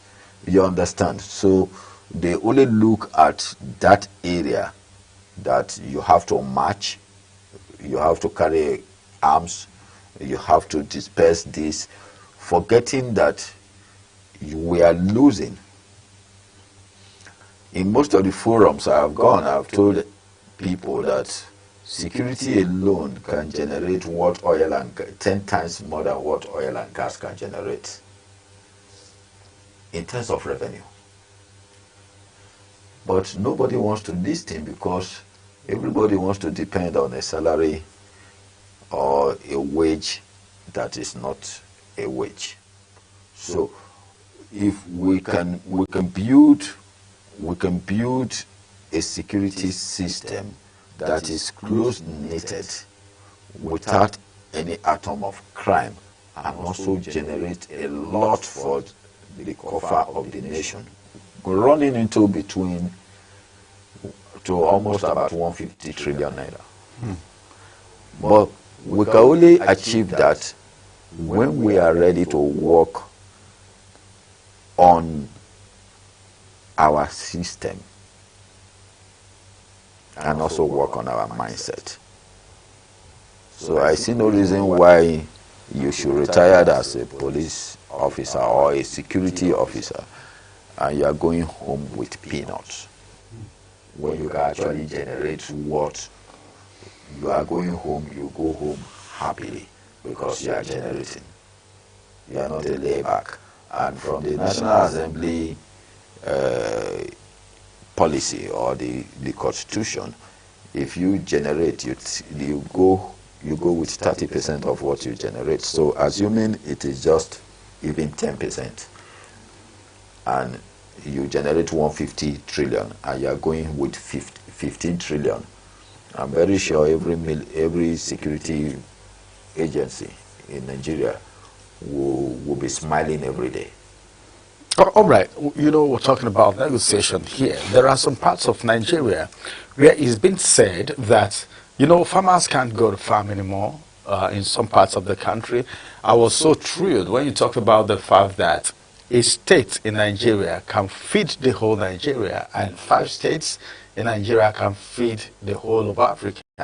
I was actually stunned by that. Now, there are some places in Nigeria that people can't go to farm anymore because of killings, massacres, and all of that. And we heard that on their own, they decided to negotiate with these bandits, these unscrupulous elements, so they can go to farm, because that's the only means of livelihood that they have. In a situation like that, what do you think? Are they doing the right thing, or are that calls for government intervention? When you have challenges, which is you are not secure in any form, you will quickly want to look for a way out. That is the position they have placed themselves, or we have placed ourselves. If anybody comes to my house today and decide to kidnap my child, the first reaction of the child is, when my father get hold of you people, you will smell it out. But when you cannot act, that child will resort to the state, and if the state cannot act, then there's already misgiven. Hope is lost, and the rest. That is the position of the farmers now.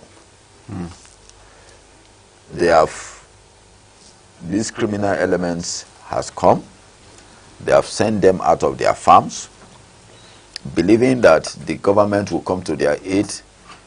The government you are saying will come to your aid cannot do anything to assist you.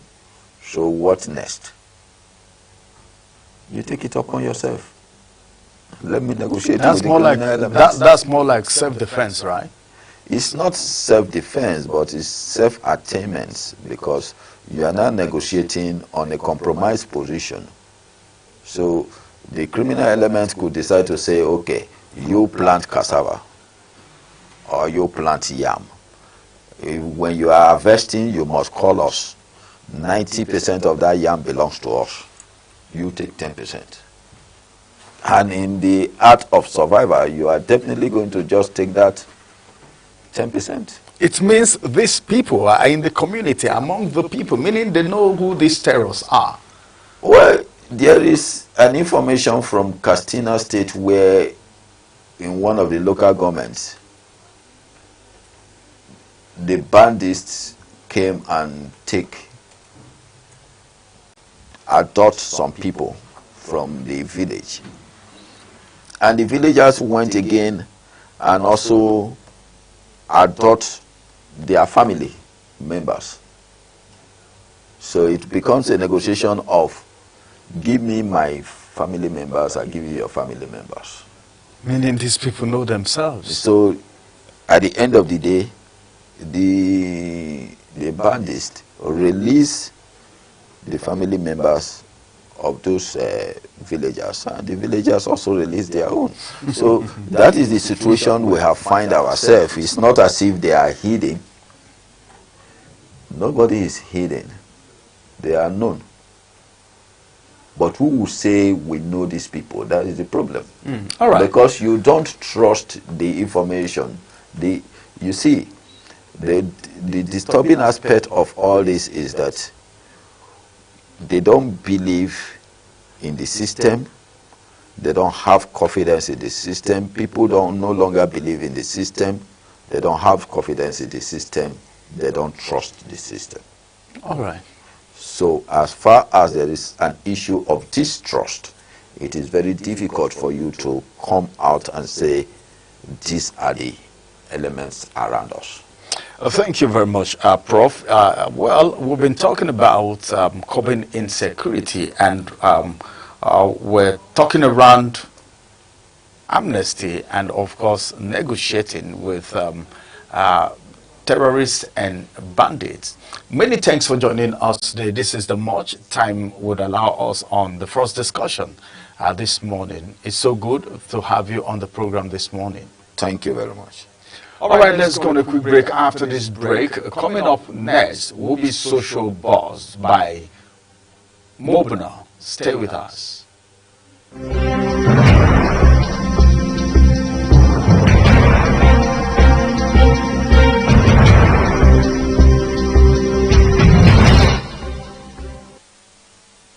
Good morning and welcome to Social Buzz on Global Morning. I am Ogochukwu Mobuna. It's a good day to look at what's buzzing on the internet.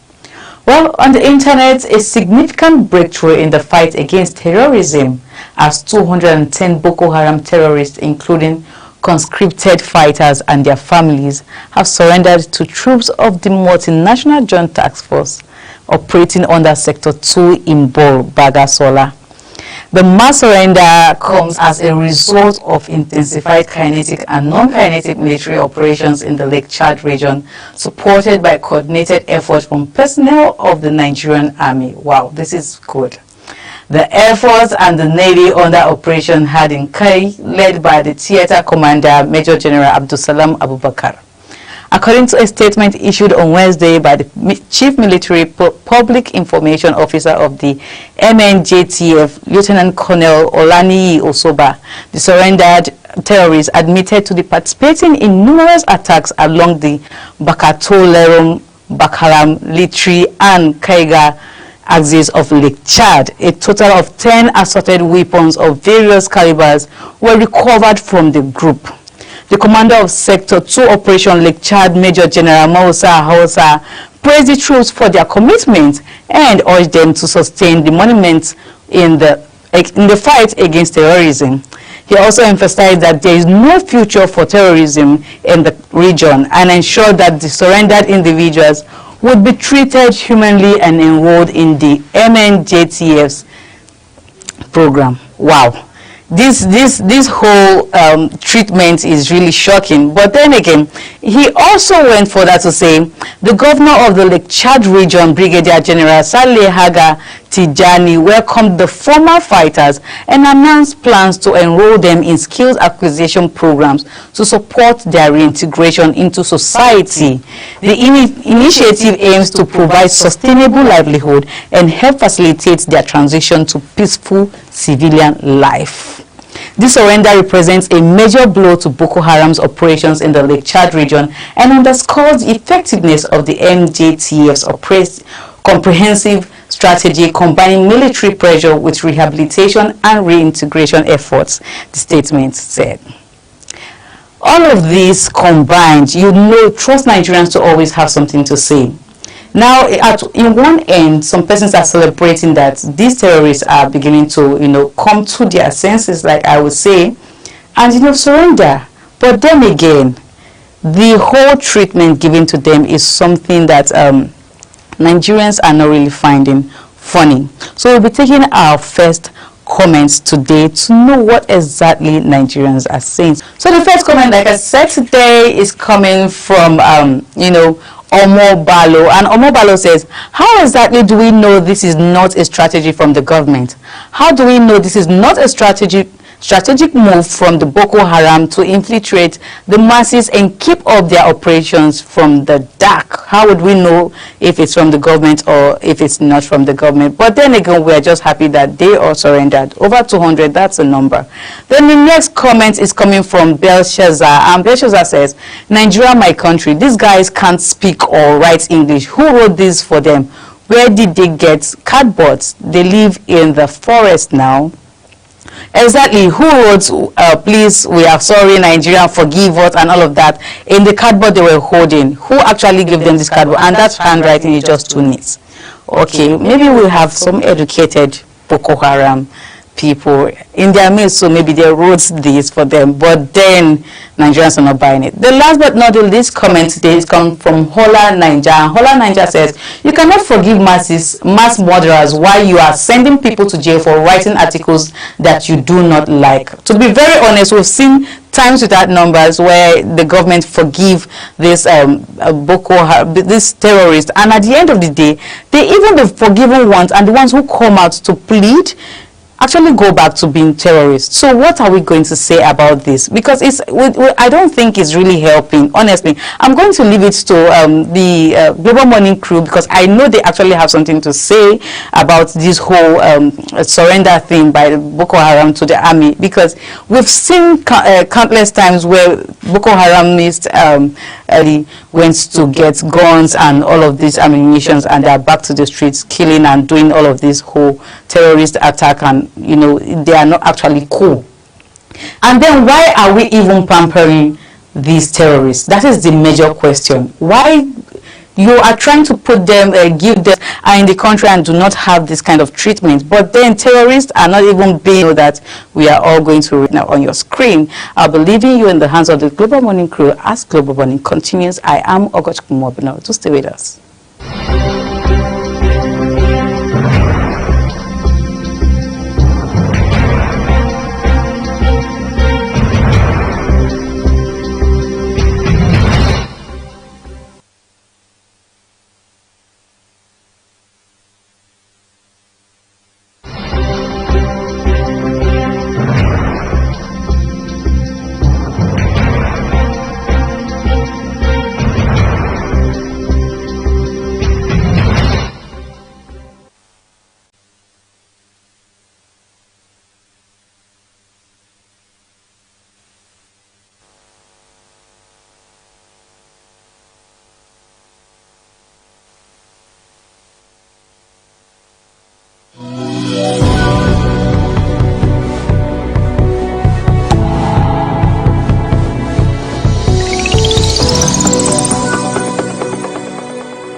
One would have thought at this point in time the 2025 budgets won't be subject of debate or in any way generate controversy, but sadly that hasn't been the case.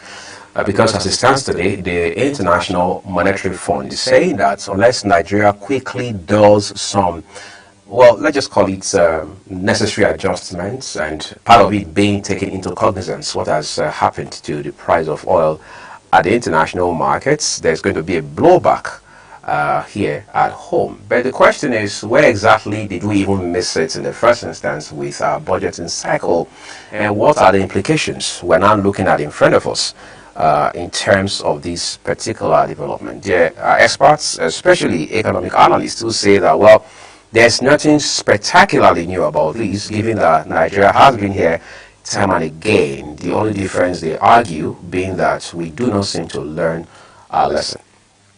Well, this morning I'm joined by a lawyer, a development lawyer, that's Barrister Eze Onyekbere, via Zoom from here in the nation's capital, Abuja, to help our viewers with what exactly this whole development means for the economy. Good morning, Barrister Onyekbere.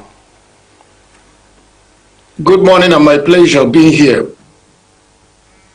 Well, I'd like to say a big thank you to you for joining this conversation this morning. You and I have been here maybe once or twice before, and I know you are not particularly surprised at this development, but that doesn't take away from the fact that there is something fundamentally wrong with budgeting and, by extension, the economy. Please help our viewers understand what the International Monetary Fund means by saying that if the government of this country does not adjust in some way the 2025 budget, which ordinarily should be in the implementation stage at this point, midway even, so that they just get the context and the perspectives of it.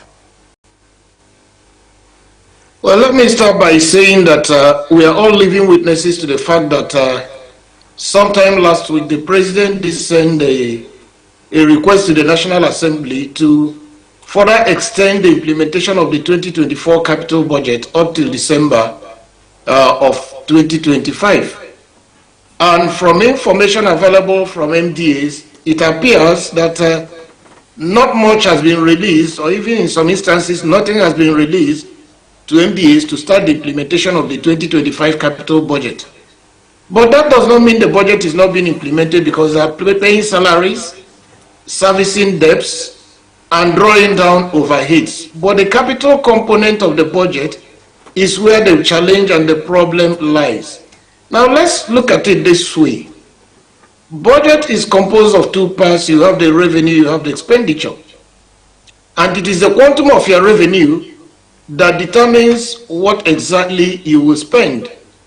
But if during your projection of the revenue that you will get in a new year, you use overtly optimistic indicators, and where you are supposed to get $1 million, you end up projecting that you get 1.5 or 2, and during implementation, the 1.5 or 1.2 does not materialize, then the budget becomes almost dead on arrival. So we have a challenge where the oil benchmark price was extremely optimistic, when even we have legal provisions that will allow you save the excess in the event it came more than you had budgeted. And it was always better for us to err on the side of caution, to say we are going to make the benchmark price $60 per barrel, and then if materializes at 70 or 80, nothing stops us from coming for a supplementary budget. Allied to this issue is also the lack of political will to stop petroleum terrorism or banditry, or whatever you choose to call it. Year after year, we've never met the OPEC quota, which is even a very little quota they give to us in terms of production of hydrocarbons. So, if you are budgeted, you are going to produce 2.2 million barrels a day or thereabout, or 2.06 million barrels a day, and you are producing 1.4 or 1.5, and you said the price is 70, and the price is now 60 or 65, you can see that a huge chunk of the revenue you're expecting will not materialize. But on the other side of it, we've always been told that we are getting more money from non-oil revenue, that we're even overshooting the benchmarks we set for ourselves. And of course, we've saved a lot of money from the removal of fuel subsidy and the floating of the naira. So we can even begin to start implementation. There's a difference between you say you're going to do 100 things, well, there's a little money shortfall, you have done 70 or 80, it's remaining 20. That's a bit understandable. But if you're saying you are going to do 100 things, and the midstream you have not even done up to 35, 40, then that's where the challenge lies. So what we are seeing is a deficit of political will to plug the leaks, and even the little that accrues, not properly managing it to the areas of greatest need, and so ordinarily by the middle of the year, even if the budget is performing well, you ought to have a mid-year review that shows you your areas where you're excelling, those unique things you are doing to excel. If you could even accelerate further to excel further in those areas, and where you have challenges, to plug the leaks and then block the challenges and convert those challenges into opportunities for you to perform better. So in a nutshell, this is the background to where we are today, and I believe we don't need the IMF and World Bank to tell us that we are not on the right track, because to an extent, they've also contributed to this misdirection. Alluded to the, well, to use the word, contribution of these Bretton Woods institutions, the IMFs and World Banks of this world, to the predicaments, in the manner of speaking, that Nigeria now grapples with. Let's talk about the specifics of how much the World Bank, for example, and IMF influence issues around our budgetary cycle, because these are issues that ordinarily should be, well, determined and midwifed by the Nigerian authorities. Well, when the World Bank and IMF provide a raft of measures they would like you to implement, and you go full ahead to implement them as a condition before they give you more money, more loans, more budget support. So that is their area of influence. Even though there was a huge debate as to whether we should remove fuel subsidy or float the naira, the original ideas were brought up by the Bretton Woods institutions, which keep saying cut expenditure in the maybe health, education, cut expenditure you should spend on your citizens, save more money, tie up. The ideas are usually not properly structured to get an economy out of the woods. For instance, if you say remove fuel subsidy, wonderful idea. Did you also tell the authorities who have now obeyed you to invest the money properly so that whatever gains may be plowed back to the areas of greatest need? Did you also tell them to ensure that the $2.9 billion or so invested in, purportedly invested in turning around the refineries that were stolen, to ensure that the refineries were properly turned around? If, for instance, our balance of trade is becoming a little bit positive because we are cutting down on the quantum of refined petroleum we are importing, did anybody say that we should let those refineries in Port Harcourt, in Warri, and in Kaduna to rot? Is it not time we either concession them or sell them outrightly so that they become productive ventures for the economy of Nigeria? We can export more of refined petroleum or even cut down totally on the imports, which is a question of asset maximization, rather than to leave those investments rotting away. So whoever told you to make sure that you float your currency should have also told you that for you to balance, that you must invest in export. You must begin to add value to your raw materials or even produce more of them and export so that you can earn more foreign currency. Okay, your imports will become expensive and your exports will become cheaper. And then you can earn more money to balance out whatever challenges are arising from inflation and the loss of value of the currency. So that's why I'm saying that to an extent, they simply tell those that are in power some little things. Things are two sides. They tell you about side A and keep absolutely quiet about side B, which will balance the equation. So that's why we have these so-called reforms that are inchoate, that are only producing hardship and suffering, instead of producing the benefits that we are told at the beginning of the period. You and I are aware that we live in a country where every time the price of oil at the international markets sneezes, the Nigerian economy, and by extension its people, catch cold. Talk to us about what exactly countries without crude oil are doing differently from Nigeria, and yet are moving ahead, and yet are influential in their own rights, and yet are able to push their economy and all critical sectors from point A to point B. The issue is that no reasonable country relies on one commodity as a major source of foreign revenue. Okay? So there is the question of diversification. Go to countries like Netherlands, go to some other countries. You see that you have, for instance, you sell crude oil or you refine them and sell, you are still producing milk, meat from your cattle, and you're also exporting them. You are producing fish, adding value, you are exporting. You are into manufacturing of goods and services, production of goods and services. You build cars, you build electronics, and you export them. So, your crude oil or refined petroleum may possibly be contributing not more than 10% of your foreign exchange earnings. Okay? So that at the end of the day, if you are earning 100 naira, and what brings in 10 naira out of the 100 starts shaking, okay? It's no big deal. So you can compensate from the others. So it's only 1/10. But if the source of your foreign exchange is just crude oil and you have, and is contributing, say 90-something or 80-something% is the case with Nigeria, anytime something happens there, they sneeze there, you must catch cold at home. So we have not diversified. Even within the crude oil, the oil and gas environment, we should have by now been exporting more of refined petroleum, not just the thing Dangote started a couple of weeks ago. We should have been exporting more of gas, okay? So that we are not exporting these things raw, we are adding value.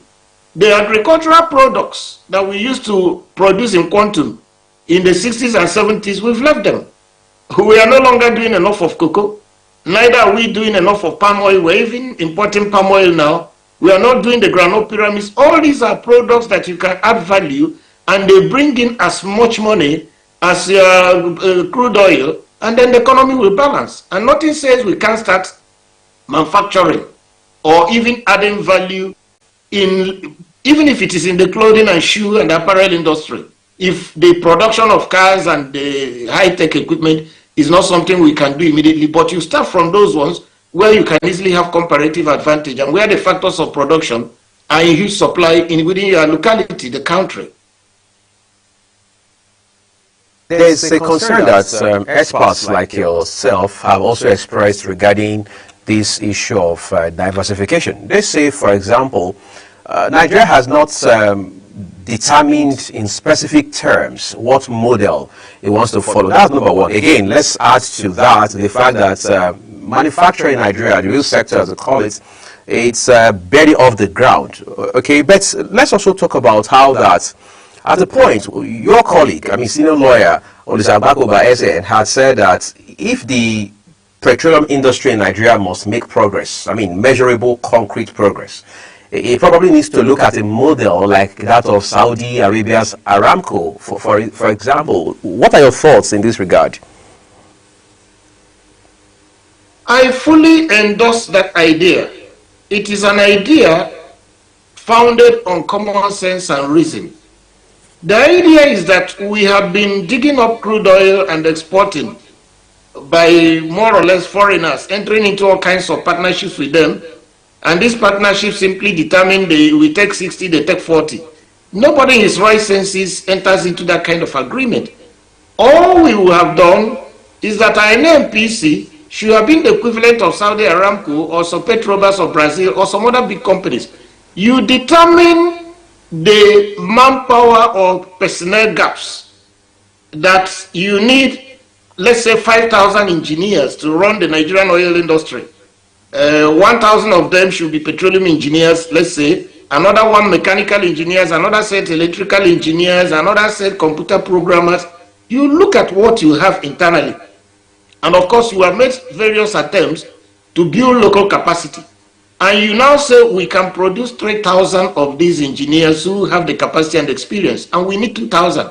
So instead of entering joint ventures with anybody to start sharing, you hire them. If in Saudi and the US or wherever they are, or Britain, they are paid, let's say, 10,000 pounds a month, you could add some sugar, some, something that will attract them, add 2,000 or 3,000 pounds, and they come here and work.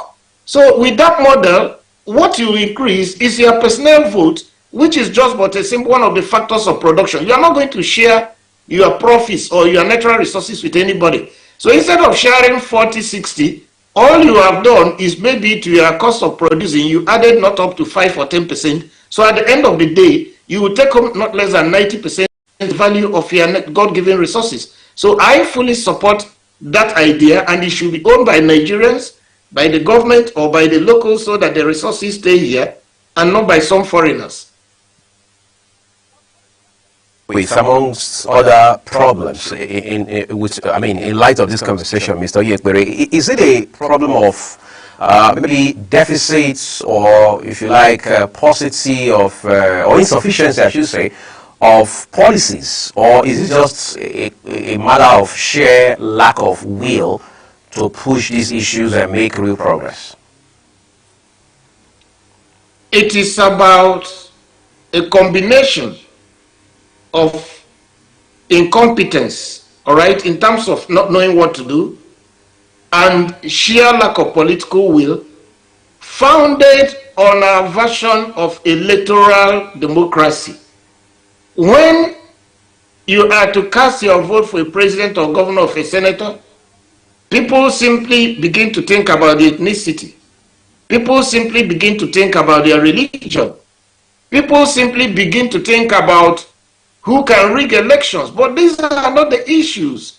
The issues are who can grow your economy, who can put food on your table, who can look at the cocoa in the southwest, double the production of cocoa, and add value to it as beverages, as chocolates for export, so that if you were earning $1 from the one you are producing, by the time you increase production, you can earn 2 or 3 and add value, you'll be earning $10 out of it.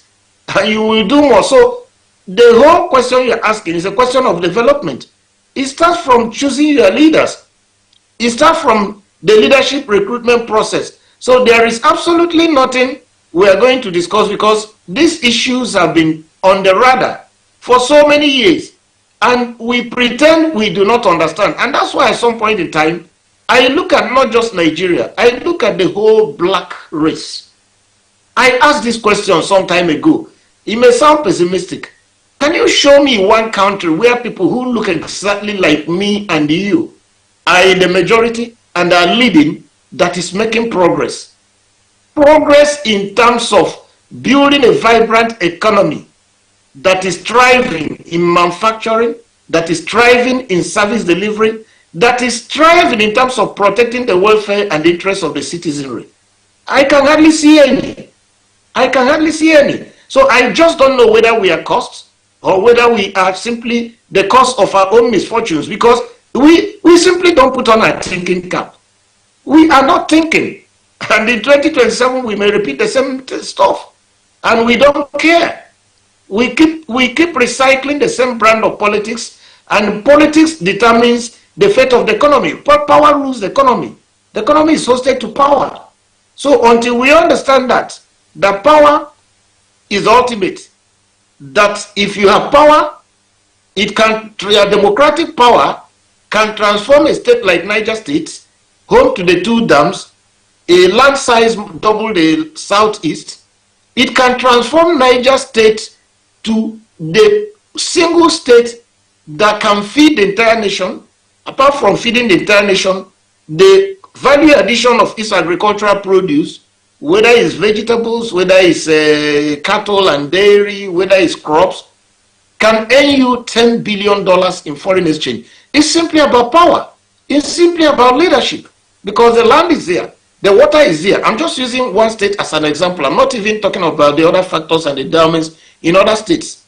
But who is in charge? Who understands what should be done? And who is doing something about it? So that's simple. Quite sorry, but I like to ask this, because they say for problems like this, I mean problems that are deep-seated, like the one we are discussing on the program this morning, there is always a pattern. Has our budgetary cycle or process always been like this, or is it as if we missed it at some point? Where exactly is the broken link? Well, under the military, it was arbitrary, so nobody could begin to analyze what they did. Everybody knew they were not accountable to anybody. In fairness to the Obasanjo's 8 years, there was some attempt to make the budget evidence-led, introduction of laws on fiscal responsibility, public procurement, anti-corruption laws, and all manners of reforms.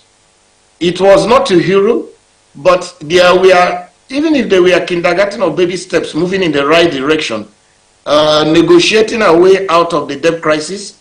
And then we, thereafter, the administrations that succeeded them started slowly to divert the attention from sound principles of public finance management. And by the time it came to 2015 or thereabout, the whole thing collapsed. The rules became like the tomb of whoever was in charge. And those laws were pushed to the back burner. And today, even despite the fact that the president seems to have, I was former governor of Lagos State and very prepared, nothing is happening. You can't even, 2024 budget was his first full year budget. 2023 budget was enacted by the Buhari administration, although he reviewed it. But 2024 was his first full year budget. And this is what we are getting. And as you can see, politicking has taken over into the second year. So governance is already occupying a back burner seat. So you can imagine what will happen in 2026, which is the prelude to the elections in 2027. So it is all politics.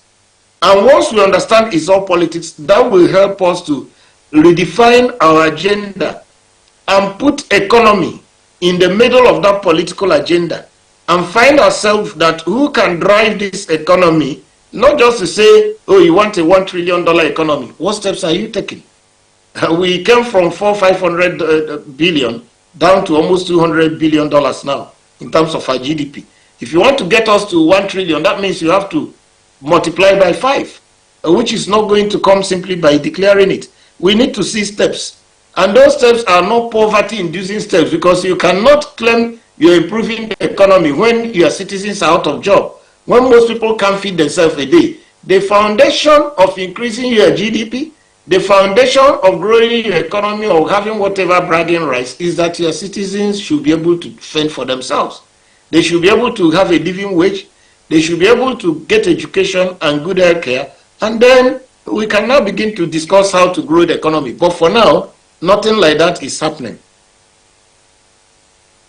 Perplexing that we're discussing challenges associated with implementing the 2025 budget just somewhere down the road. But while we're dealing with all of that, we are still discussing, we're still being faced by the issue of debt to GDP ratio. For example, now concerns have been raised by Nigerians across the board about how that the bulk of the money we make as a country, whether it's from oil or other sources, of course oil being the primary, still goes into servicing debts.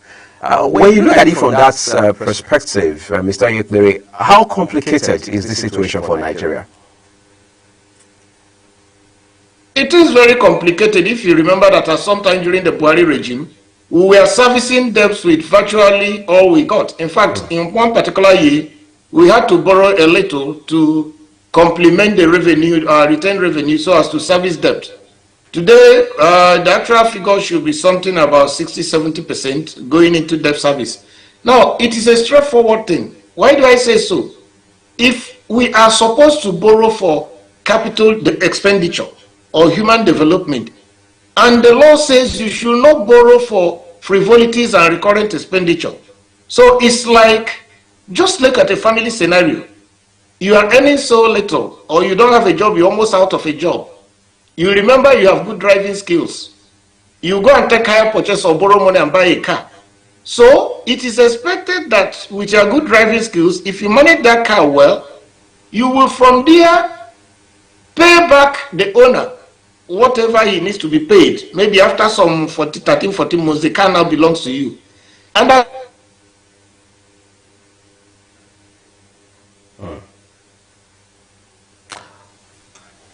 Right. Apparently, we lost the audio stream there for a second with Mr. Yekleri. Hopefully, we're getting right back to the program so he can continue that line of thoughts that he was pushing a while ago. But he was just trying to help our viewers understand how complicated this situation is, especially when you look at the fact that up till today, the bulk of the money that Nigeria as a country makes, particularly from oil, still goes into servicing debts. And just at this point, it is not clear how soon it will happen that Nigeria will stop borrowing, because that has been the pattern for a long time. And some persons have called it arbitrary and impulsive borrowing. But what exactly are the ramifications for this country? Because there are those who have argued that 2 more generations will be required to pay up these debts. That sounds quite huge, disturbing, and nerve-wracking all at the same time.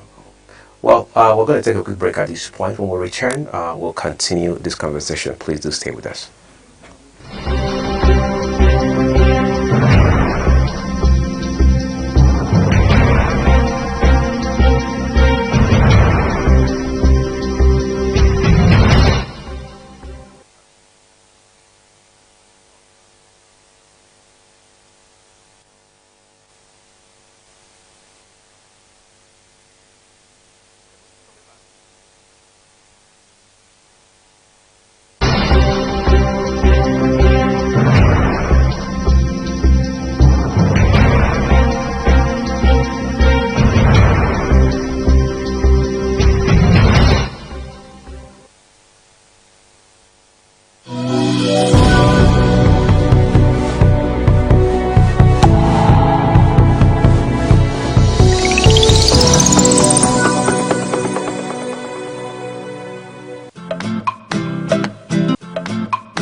is your top morning show here on Global Television. We bring you fresh news updates daily while delving into a variety of current affairs and topics.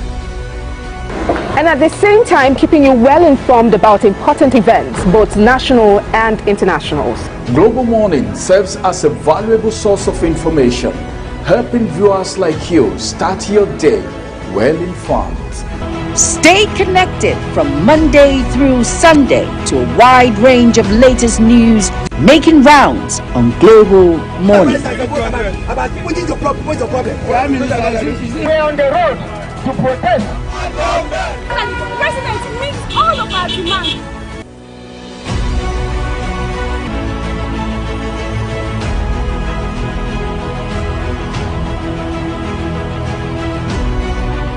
This is Global Morning.